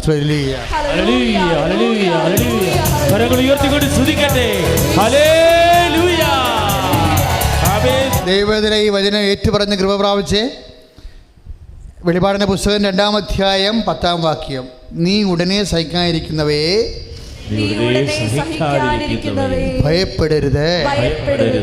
നിങ്ങളിൽ ചിലരെ പിശാച് തടവിലാക്കിയിരിക്കുന്നു. നമുക്ക് സഹനം വരുന്ന എവിടെ നിന്നായിരിക്കും? പിശാച് തടവിലാക്കിയ നാത്തൂനിൽ നിന്നോ അമ്മായിയമ്മയിൽ നിന്നോ മരുമകളിൽ നിന്നോ അയൽവാസിയിൽ നിന്നോ പാർട്ടിക്കാരിൽ നിന്നോ പഞ്ചായത്തിൽ നിന്നോ ഉണ്ടാകാം. മനസ്സിലായില്ലേ? അതാണ് കർത്താവിൻ്റെ വചനം പറയണത്. എന്താ പറയണത്? നീ ഉടനെ സഹിക്കാനിരിക്കുന്നവയെ ഭയപ്പെടരുത്. നീ പറഞ്ഞേ, നീ ഉടനെ സഹിക്കാനിരിക്കുന്നവയെ ഭയപ്പെടരുത്. നിങ്ങളിൽ ചിലരെ പിശാച് തടവിലാക്കിയിരിക്കുന്നു. നിങ്ങളിൽ ചിലരെ പിശാച് തടവിലാക്കിയിരിക്കുന്നു. പിശാചിന്റെ പരിപാടി എന്താ? കൊല്ലുക, കൊല്ലാനും നശിപ്പിക്കുക. കർത്താവ് പറഞ്ഞില്ലേ? 10 യോഹന്നാൻ 10:10 കൊല്ലാനും നശിപ്പിക്കാനുമാണ് കള്ളൻ വരുന്നത്. കള്ളനാണവൻ. അപ്പം കള്ളന്മാരിൽ നിന്ന് കള്ളൻ തടവിനാക്കിയിട്ടുള്ള ആൾക്കാരുണ്ടാകും. നിൻ്റെ ബന്ധുക്കളുണ്ടാകാം, സ്വന്തപ്പെട്ടവരുണ്ടാകാം, സഹപ്രവർത്തകരുണ്ടാകാം, നിൻ്റെ പ്രൊമോഷൻ തടഞ്ഞവരുണ്ടാകാം, നിനക്ക് വേണ്ടി പണിതവരുണ്ടാകാം. അതുകൊണ്ട് പറയുന്നു, നീ ഉടനെ സഹിക്കാനിരിക്കുന്നവരെ ഭയപ്പെടരുത്. എന്ന് വെച്ചാൽ അർത്ഥം എന്താണ്? പിശാചിനെ ഭയപ്പെടരുത്. നീ വീട്ടിൽ ചെല്ലുമ്പോൾ എന്തെങ്കിലും തരത്തിലുള്ള കുന്നായ്മകൾ കേട്ട് കഴിഞ്ഞാൽ ഡോണ്ട് ഫിയർ നോട്ട്. ബൈബിള് മനുഷ്യരാശിയിൽ പറയുന്ന ഏറ്റവും ശക്തമായ വാക്കാണ് ഫിയർ നോട്ട്. ഭയപ്പെടേണ്ട. കൈ അടിച്ച് കർത്താവ്.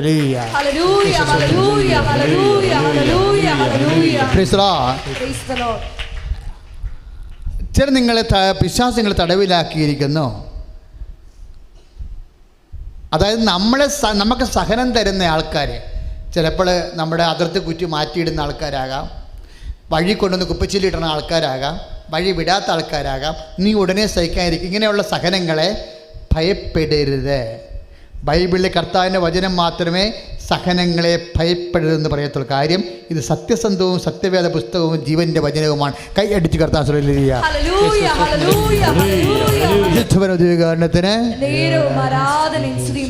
ചിലരെ പിശാച് തടവിലാക്കിയിരിക്കുന്നു. അപ്പം നമുക്ക് സഹനം തരുന്ന വ്യക്തികൾ ആരായാലും നിങ്ങൾ എന്താ മനസ്സിലാക്കേണ്ടത്? കർത്താവിൻ്റെ വചനം എന്താ പറയണത്? അവരങ്ങനെ ചെയ്യണ കാരണം എന്താണ്? പിശാച് തടവിലാക്കി. അപ്പോൾ അവരാരുടെ ബന്ധനത്തിലാണ്? പിശാചിൻ്റെ ബന്ധനത്തിൽ. പിശാചിൻ്റെ ബന്ധനത്തിൽ നിന്ന് ഒരാളെ ഒഴിവാക്കാൻ വേണ്ടി അപ്പോസ്തലന്മാരോട് പറഞ്ഞപ്പോൾ അവർക്ക് കഴിഞ്ഞില്ല. മത്തായിയുടെ 17-ാം അധ്യായത്തിൽ. അപ്പോൾ പിന്നെ വീട്ടിലെത്തിയപ്പോൾ പത്രോസ് ചോദിച്ചു, കർത്താവേ, എന്തുകൊണ്ടാണ് അപസ്മാര രോഗിയെ അവൻ്റെ ബന്ധനത്തിൽ നിന്ന് ഒഴിവാക്കാൻ ഞങ്ങൾക്ക് കഴിയാതിരുന്നത്? അപ്പോൾ വിശ്വാസമില്ലാത്ത തലമുറയെ എത്ര കാലം ഞാൻ നിങ്ങളോടുകൂടി ഉണ്ടായിരിക്കുമെന്നാണ്. പിശാചിൻ്റെ ബന്ധങ്ങളെ ഒഴിവാക്കാൻ വേണ്ടി നമുക്ക് വേണ്ടത് എന്താണ്? യേശുക്രിസ്തുവിലുള്ള വിശ്വാസമാണ്. Price the Lord. ഹല്ലേലൂയ. വിശ്വാസം നമുക്ക് എന്താണ് തരണത്? വിശുദ്ധി തരും. നമുക്ക് വിശ്വാസം നമുക്ക് എന്ത് തരും?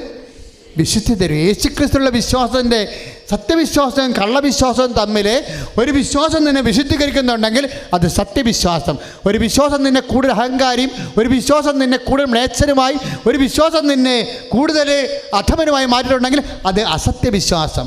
സത്യവിശ്വാസവും അസത്യവിശ്വാസവും നമ്മൾ എങ്ങനെ തിരിച്ചറിയാം? ഏത് വിശ്വാസമാണ് നിന്നെ വിശുദ്ധീകരിക്കുന്നത്? അതാണ് സത്യവിശ്വാസം. ആ സത്യവിശ്വാസം കൊണ്ട് പറയും, സാത്താനെപ്പോലും നിൻ്റെ വിശ്വാസത്താൽ നിനക്ക് തളച്ചിടാൻ കഴിയും. ഉപവാസവും പ്രാർത്ഥനയും കൊണ്ടല്ലാതെ ഇവറ്റകൾ പുറത്തു പോകത്തില്ല. ദൈവവേദനെ നിന്നെ സങ്കടപ്പെടുന്ന സാഹചര്യങ്ങളിൽ സാത്താൻ നിൻ്റെ സഹപ്രവർത്തകരെ, എൻ്റെ സഹപ്രവർത്തകരെ ബന്ധത്തിലാക്കി കഴിയുമ്പോൾ നമ്മൾ എന്ത് ചെയ്യണം? പ്രാർത്ഥിക്കണം, ഉപവസിക്കണം. ഉടമ്പടി പോലെ അതിനെന്തുണ്ട് പ്രാർത്ഥന? ഉടമ്പടി ഇത്രയും ശക്തമാകാൻ കാര്യം എന്താ? ഉടമ്പടിയിൽ ഉപവാസമുണ്ടായി. ഉടമ്പടിയിലെ മൂന്നാമത്തെ ഐറ്റം എന്താണ്?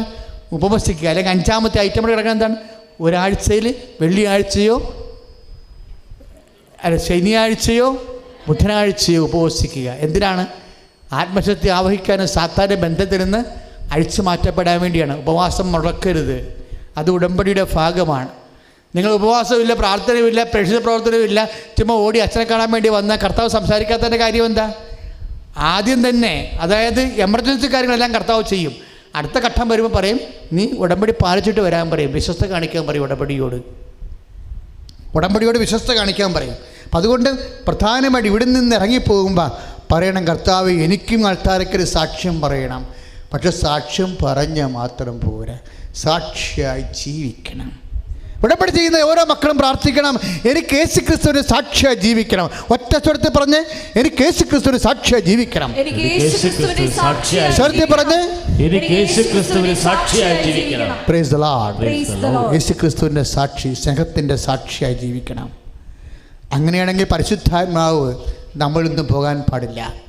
പരിശുദ്ധാത്മാവ് 1 തെസ്സലോനിക്കൻസ് 5:19 പോലെ ദുഃഖിച്ചകലാൻ പാടില്ല. പരിശുദ്ധാത്മാവ് എഫേസ്യൻസ് 4:30 പോലെ നിർവീര്യമാകാൻ പാടില്ല. എന്താണ്? യേശുക്രിസ്തുവിൻ്റെ ആത്മാവ് എന്നിൽ നിലനിൽക്കണമെന്ന്. Praise the Lord. സ്തുതിയുടെ ഹല്ലേലൂയ.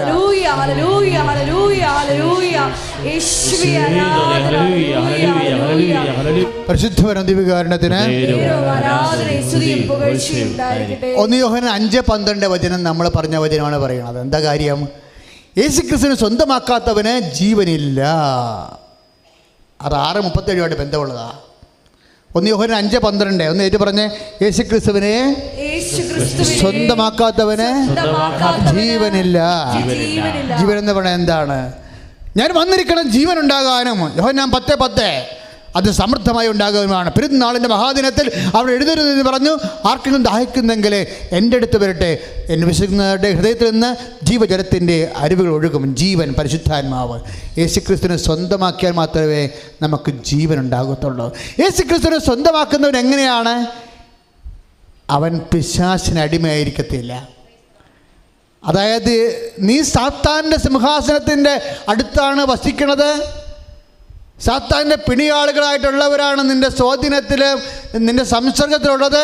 എന്നിട്ടും ജീവൻ്റെ വചനത്തിന് വേണ്ടി സാക്ഷ്യം വഹിച്ചുകൊണ്ട് വിശ്വസ്തയോടെ പരിശുദ്ധാത്മാവിൻ്റെ ആലയമായി ഗലാത്യർ 5:22 അനുസരിച്ച് കൊണ്ട് ആത്മാവിൻ്റെ ഫലങ്ങളായ സ്നേഹത്തോടെ, ക്ഷമയോടെ, ദയയോടെ, നന്മയോടെ, വിശ്വസ്തയോടെ നീ ജീവിച്ചാൽ നീ ആടെ സ്വന്തമാകും, കർത്താവിൻ്റെ സ്വന്തമാകും.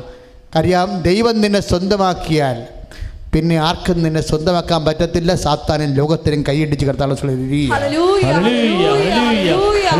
പ്രാർത്ഥിക്കുക, കണ്ണടച്ച് പ്രാർത്ഥിക്കുക. കർത്താവായ ദൈവമേ, ഈ നിമിഷം വരെ അങ്ങ് ജീവനോടെ ജീവവചനങ്ങളാൽ ഞങ്ങളെ ഉത്തേജിപ്പിക്കുകയും വചനം പാലിച്ച് സാത്താന്റെ സിംഹാസനത്തിന് അരികിൽ താമസിച്ചാലും സാത്താന്റെ സൗഹൃദത്തിലുള്ളവരുടെ കൂടെ താമസിച്ചാലും വിശ്വസ്തയോടെ ഏത് സകല നാളിലും കർത്താവേ അങ്ങേക്ക് സാക്ഷ്യം വഹിച്ചാൽ വിശ്വസ്തയുടെ അന്തിപ്പാസിനെ പോലെ അങ്ങയുടെ സാക്ഷിയായാൽ അങ്ങന്റെ ക്ലേശങ്ങളെ ദിനങ്ങളെ ചുരുക്കുവെന്നും അങ്ങനെ വീണ്ടെടുക്കുവെന്നും സ്വന്തമാക്കുവെന്നും സുവിശേഷത്തിലൂടെ ലഭിച്ച എല്ലാ സന്ദേശത്തിനും ഉറപ്പിനും നന്ദി പറഞ്ഞുകൊണ്ട് ശ്രുതിയുടെ ഹല്ലേലൂയ. ഹല്ലേലൂയ ഹല്ലേലൂയ ഹല്ലേലൂയ ഹല്ലേലൂയ ഹല്ലേലൂയ ഹല്ലേലൂയ ഹല്ലേലൂയ ഹല്ലേലൂയ. കരങ്ങൾ ഉയർത്തിക്കൊണ്ട് സ്തുതിക്കട്ടെ, ആത്മാവിന്റെ അഭിഷേകം നന്ദി പറയട്ടെ. ഹല്ലേലൂയ കർത്താവേ. Price the Lord. Praise the Lord. അവസാനത്തെ സന്ദേശം ദർശനം എന്താണെന്നറിയാവോ? വലിയൊരു ദർശനമാണ് ഈശോ തന്നത്. മതമിളകി വരുന്ന വലിയൊരു മതയാനയെ അതിൻ്റെ പിൻകാലുകൾ വലിയ ചങ്ങലയിൽ തളച്ച് അതിന് എഴുന്നേറ്റ് പൊങ്ങാൻ പറ്റാത്ത രീതിയിൽ അതിനെ കിടത്തിയിരിക്കുന്നു. ദൈവത്തിലെ നിന്നെ കുത്താനും ആഞ്ഞു നശിപ്പിക്കാനും വരുന്ന എല്ലാ ശക്തികളെയും കർത്താവ് തളച്ചിരിക്കുന്നു. കൈ ഇടിച്ച് കിടത്താണ്. Hallelujah, hallelujah, hallelujah, hallelujah. എല്ലാവരും സന്തോഷത്തിൽ എഴുന്നേൽക്കുക. അവസാന അഭിഷേക പ്രാർത്ഥനയുണ്ട്, 5 മിനിറ്റ്. അതിൽ ജോലിയില്ലാത്തവർ നിങ്ങൾ എഴുന്നേക്ക്. ചിലപ്പോൾ ഈ 5 മിനിറ്റ് കൊണ്ടായിരിക്കും നമ്മൾ ബാക്കിയുള്ളവരുടെ കണ്ണുനീര് ഒപ്പണത്. ജോലിയില്ലാത്തവരെ, മക്കളെക്കുറിച്ച് വേവലാതി കൊള്ളണവരെ, നിങ്ങൾക്കറിയാവോ എന്തുമാത്രം സാക്ഷ്യമാണെന്ന് അകത്ത് പിടിച്ചു വച്ചിരിക്കണത്. അതായത് പഠിക്കാത്ത കുഞ്ഞുങ്ങളൊക്കെ പണ്ട് വന്ന് ഉടമ്പടി ചെയ്യുമായിരുന്നു. അവർക്ക് കുറേ പേർക്ക് 8+, 7+, 6+, ഫുൾ A+ കിട്ടിയതെല്ലാം പിടിച്ചു വെച്ചിരിക്കണം. അവിടെ പറയിപ്പിക്കാൻ സമയമില്ലാത്തത് കൊണ്ട് മാത്രമല്ല, അങ്ങനെ A+ കിട്ടിയ ആൾക്കാരെല്ലാം സാക്ഷ്യം പറയേണ്ടത് യൂത്ത് മിഷനാണ്.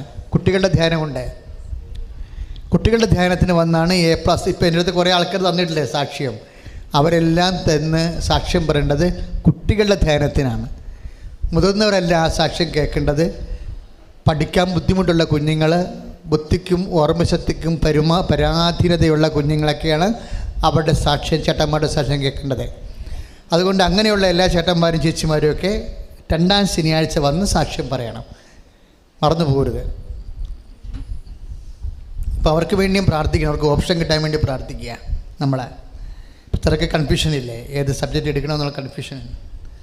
അവരെ കൗൺസിലിങ്ങിന് വിളിക്കുമ്പോഴേ, ഇപ്പോൾ നിങ്ങൾ ആപ്ലിക്കേഷൻ ഫില്ല് ചെയ്ത് വിട്ട ആൾക്കാരുണ്ട്, കൗൺസിലിംഗ് വിളിക്കുമ്പോൾ എവിടെ പഠിക്കണം,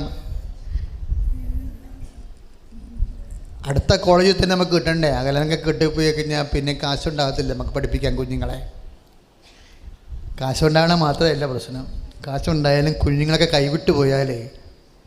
എൻ്റെ ഇപ്പോഴത്തെ അവസ്ഥയിൽ ബി എക്ക് മുമ്പ് കുഞ്ഞുങ്ങൾ കൈവിട്ട് പോരുന്ന അഭിപ്രായക്കാരനാണ് ഞാൻ.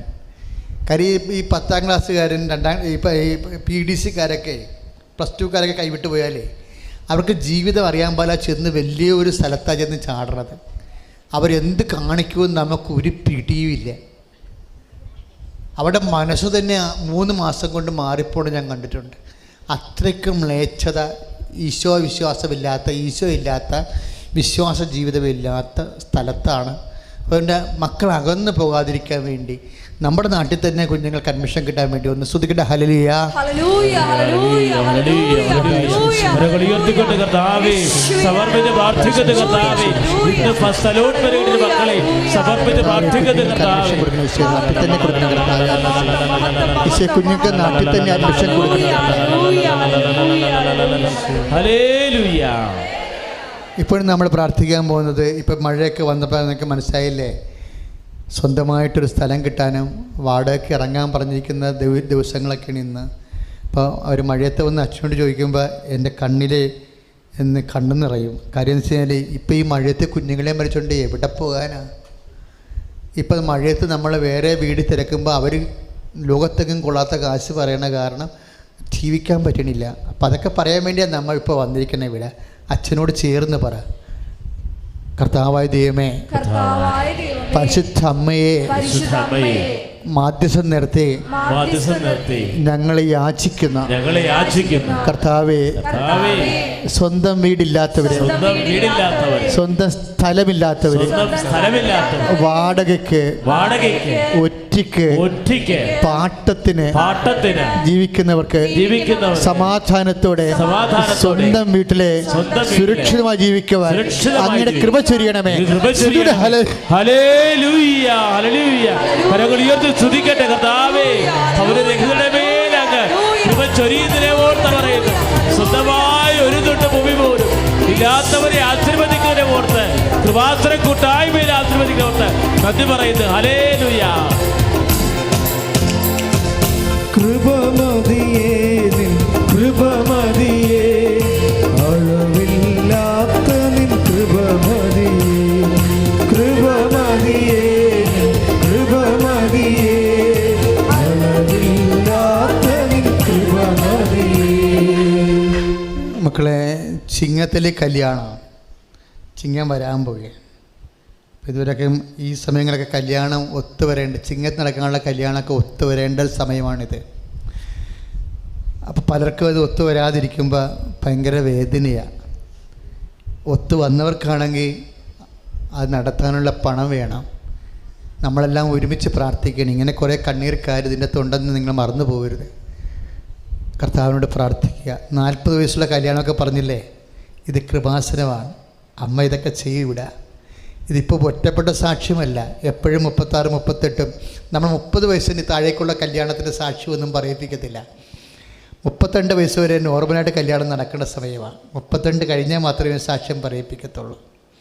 അപ്പം 32 കഴിഞ്ഞുള്ള ആൾക്കാർക്ക് വേണ്ടി നമ്മൾ പ്രത്യേകം പ്രാർത്ഥിക്കുകയാണ്. പ്രാർത്ഥിക്കുക. കർത്താവ് ദൈവമേ, 30-32 വയസ്സുകൾ കഴിഞ്ഞിട്ടും കല്യാണം വെക്കാത്തവര്, കർത്താവേ, കല്യാണം കഴിഞ്ഞ് 3 വർഷം കഴിഞ്ഞിട്ടും മക്കളില്ലാത്തവരെ അങ്ങയുടെ തിരുസന്നിധിയിൽ സമർപ്പിച്ച് പ്രാർത്ഥിക്കുന്നു. ഉടമ്പടി പ്രകാരം ദൈവത്തിന്റെ ശക്തി അപമാതാവിന്റെ മധ്യസ്ഥതയിൽ അവരിലേക്ക് ആവശ്യിക്കട്ടെ. മക്കളില്ലാത്തവരുടെ തടസ്സങ്ങളും വിവാഹ തടസ്സങ്ങളും യേശുനാമത്തിൽ മാറിപ്പോട്ടെ. ഹല്ലേലൂയ.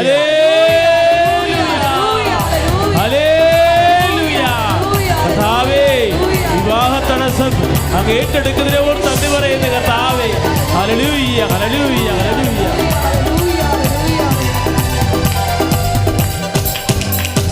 വിടുതലിൻ ആത്മാവേ നിറയണമേ, അഗ്നിതൻ അഭിഷേകമായി പടരണമേ. വിടുതലിൻ ആത്മാവേ നിറയണമേ, അഗ്നിതൻ അഭിഷേകമായി പടരണമേ. പ്രവാസന അമ്മ മനുഷ്യന് ഏത് രാജ്യത്തിലാണെങ്കിലും ശരി രക്ഷപ്പെടാനുള്ള എല്ലാ മാർഗവും ഇവിടെ ക്രമീകരിച്ചിട്ടുണ്ടെന്നുള്ള എൻ്റെ സൂചനയാണ്. ഒരു സാറും ടീച്ചറും കൂടി സാക്ഷ്യം പറഞ്ഞില്ലേ അവസാനം. സാറിൻ്റെ പേരിൽ ഗൾഫിലിരിക്കുന്ന പേരൻ്റ് കൊടിയ അപരാധങ്ങളെ ചാർത്തുകയും അത് വലിയ ക്രിമിനൽ കേസായി മാറുകയും അവരുടെ കോർപ്പറേറ്റ് മാനേജ്മെൻറ്റ് വരെ നിസ്സഹായമായി നിൽക്കുകയും ചെയ്യുന്നൊരു സാഹചര്യത്തിൽ സാറ് പറയണത്, എൻ്റെ വൈഫ്, അതാണ് ഞാൻ ആ സാക്ഷ്യം കേട്ടത്, എൻ്റെ വൈഫ് പ്രാർത്ഥിക്കുന്നവളാണെന്ന്. ഞാൻ പറഞ്ഞത് ഒരു മനുഷ്യന് കിട്ടാവുന്ന ഏറ്റവും വലിയ സ്ത്രീധനം എന്ന് പറയുന്നത് പ്രാർത്ഥിക്കുന്ന ഭാര്യയാണ്. ഒരു മനുഷ്യന് കിട്ടാവുന്ന ഏറ്റവും വലിയ സ്ത്രീധനം പ്രാർത്ഥിക്കുന്ന ഭാര്യയാണ്. കാര്യം എന്ന് വെച്ച് കഴിഞ്ഞാൽ പ്രാർത്ഥിക്കുന്ന ഭാര്യയ്ക്ക് കർത്താവുമായിട്ട് ബന്ധമുണ്ടാകും. അപ്പോൾ നമ്മൾക്ക് എന്തെല്ലാം തകർന്നാലും ശരി, നമ്മുടെ കുടുംബത്തിൽ ഒരാളിന് ദൈവമായിട്ട് ബന്ധമുണ്ടായാൽ അയാളുടെ ഉറപ്പിൽ അവർ 3 പേരും മക്കളും കൂടി നിന്ന് പ്രാർത്ഥിക്കുകയായിരുന്നു എന്ത് ചെയ്യണമെന്നറിയാൻ പാടില്ലാതെ. കാരണം കോർപ്പറേറ്റ് മാനേജ്മെൻറ്റിൽ നിന്ന് വിളിച്ചു, അയാളെ കൈ അഴയുന്നില്ല, അയാളെ കടുംപിടുത്തമാണെന്ന് പറഞ്ഞപ്പോൾ ഇവരെന്താ ചെയ്തത്? അവർ മുട്ടയിൽ നിന്ന് കുടുംബത്തോടെ പ്രാർത്ഥിക്കുന്ന സമയത്തൊരു സംഭവം നടന്ന്. എന്ത് സംഭവം നടന്നത്? അവരുടെ മൊബൈലൊരു മെസ്സേജ് വന്ന്. എന്നാൽ പിന്നെ അതൊക്കെ മുമ്പ് വരാൻ പറ്റില്ലായിരുന്നോ? അവർ മുട്ടയിൽ നിന്ന് പ്രാർത്ഥിച്ചുകൊണ്ട് നിൽക്കുന്ന സമയത്താണ് ആ മൊബൈലൊരു മെസ്സേജ് വന്നത്. എന്താണ്? കൃപാസനത്തിൽ നിങ്ങൾ കാൻഡിൽ ലൈറ്റ് പ്രെയർ റിക്വസ്റ്റ് ഇടാൻ പറഞ്ഞിരിക്കുന്നത്. കാൻഡിൽ ലൈറ്റ് പ്രെയർ റിക്വസ്റ്റ് ഇടാൻ ആ സമയത്ത് പ്രാർത്ഥിച്ചുകൊണ്ട് നിൽക്കുന്ന സമയത്ത് അതെല്ലാം അമ്മ നിന്ന് കൈകാര്യം ചെയ്യും. അവർ മുട്ടിൽ പ്രാർത്ഥിക്കുമ്പോൾ അമ്മയ്ക്കറിയാം. അപ്പോൾ അമ്മ പറയും രക്ഷിക്കാനുള്ള വഴി ഏതാണെന്ന് അമ്മയ്ക്കറിയാം. അമ്മ ആ ഒരു XOR മനുഷ്യനെ സ്വാധീനപ്പെടുത്തിക്കൊണ്ട് ഇവർക്ക് മെസ്സേജ് കൊടുക്കുകയാണ്. അവർ വിശ്വസിച്ച ഉടനെ അവർക്ക് വിശ്വാസം ഉണ്ടായത് കൊണ്ടല്ലേ.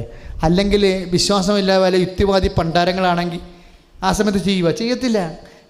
കാര്യം നമുക്ക് ഒരു മനുഷ്യന് ഏറ്റവും വലിയ നീചനും നികൃഷ്ടനും മൃഗമായി പോണത് അവൻ യുക്തിവാദിയാകുമ്പോഴാണ്. ഈ ഭൂമിയിൽ ദൈവത്തെ മറന്നൊരു മനുഷ്യൻ ജീവിച്ച പിന്നെ അവൻ മനുഷ്യനല്ല.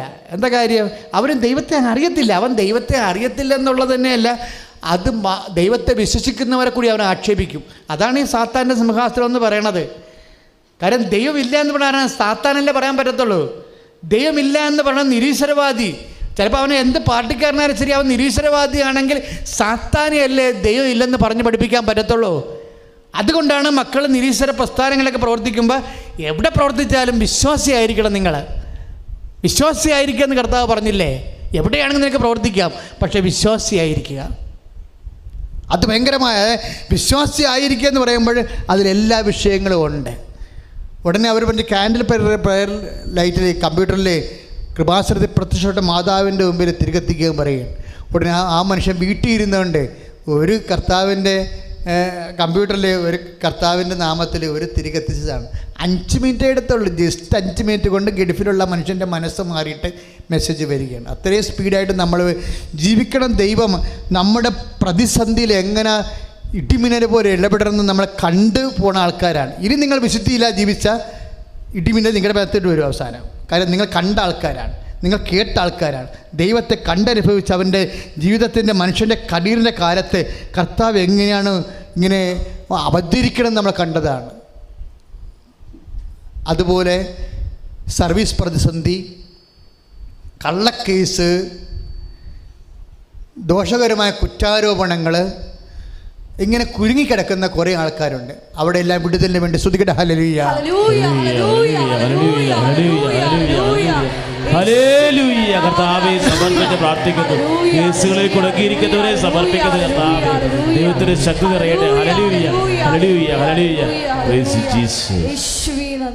സാമ്പത്തിക കടങ്ങൾ സാക്ഷ്യം പറയുമ്പോൾ 5 സാക്ഷ്യം പലപ്പോഴും ഇന്ന് കഴിഞ്ഞ ഞായറാഴ്ചയെല്ലാം സാമ്പത്തിക കടങ്ങളിൽ നിന്നാണ്. അതായത് നമ്മുടെ മുമ്പിലൊരു വഴിയുമില്ല. എങ്ങനെ കടങ്ങൾ പരിഹരിക്കുമെന്ന് ഒരു വഴിയുമില്ല. ഞാനും ചോദിക്കും, വല്ല മാനുഷികമായ മാർഗമുണ്ടോ? ഒന്നുമില്ല അച്ഛാന്ന് പറയും. അപ്പോൾ ചിലപ്പോൾ കേൾക്കുമ്പോൾ എനിക്ക് സങ്കടം തോന്നും, ചില സമയത്ത് എനിക്ക് സന്തോഷം തോന്നും. എന്താ കാര്യം? ഒന്നുമില്ലെങ്കിൽ മാതാവ് നേരിട്ട് ഇടപെടേണ്ട കേസാണ് ഇതെന്ന്, അല്ലേ?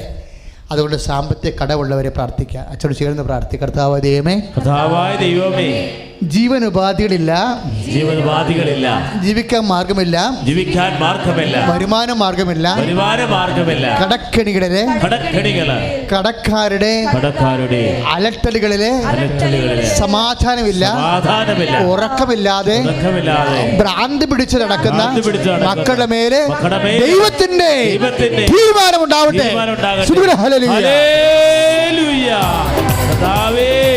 അങ്ങ് ആശീർവദിക്കണമേ എന്ന് പ്രാർത്ഥിക്കുന്നു.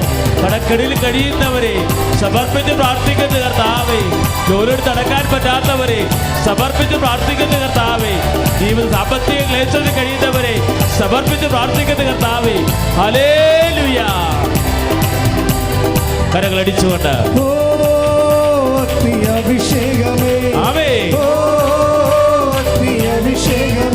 കരങ്ങൾ വീശിക്കൊണ്ട്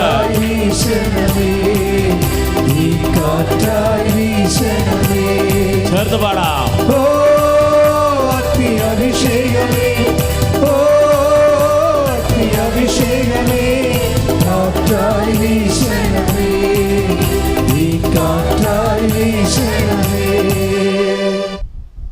ഇപ്പം നമ്മൾ സമാപന ആശീർവാദമാണ്. ആശീർവാദത്തിന് വീണ്ടും നേർച്ച ഉയർത്തിപ്പിടിക്കുകയാണ്.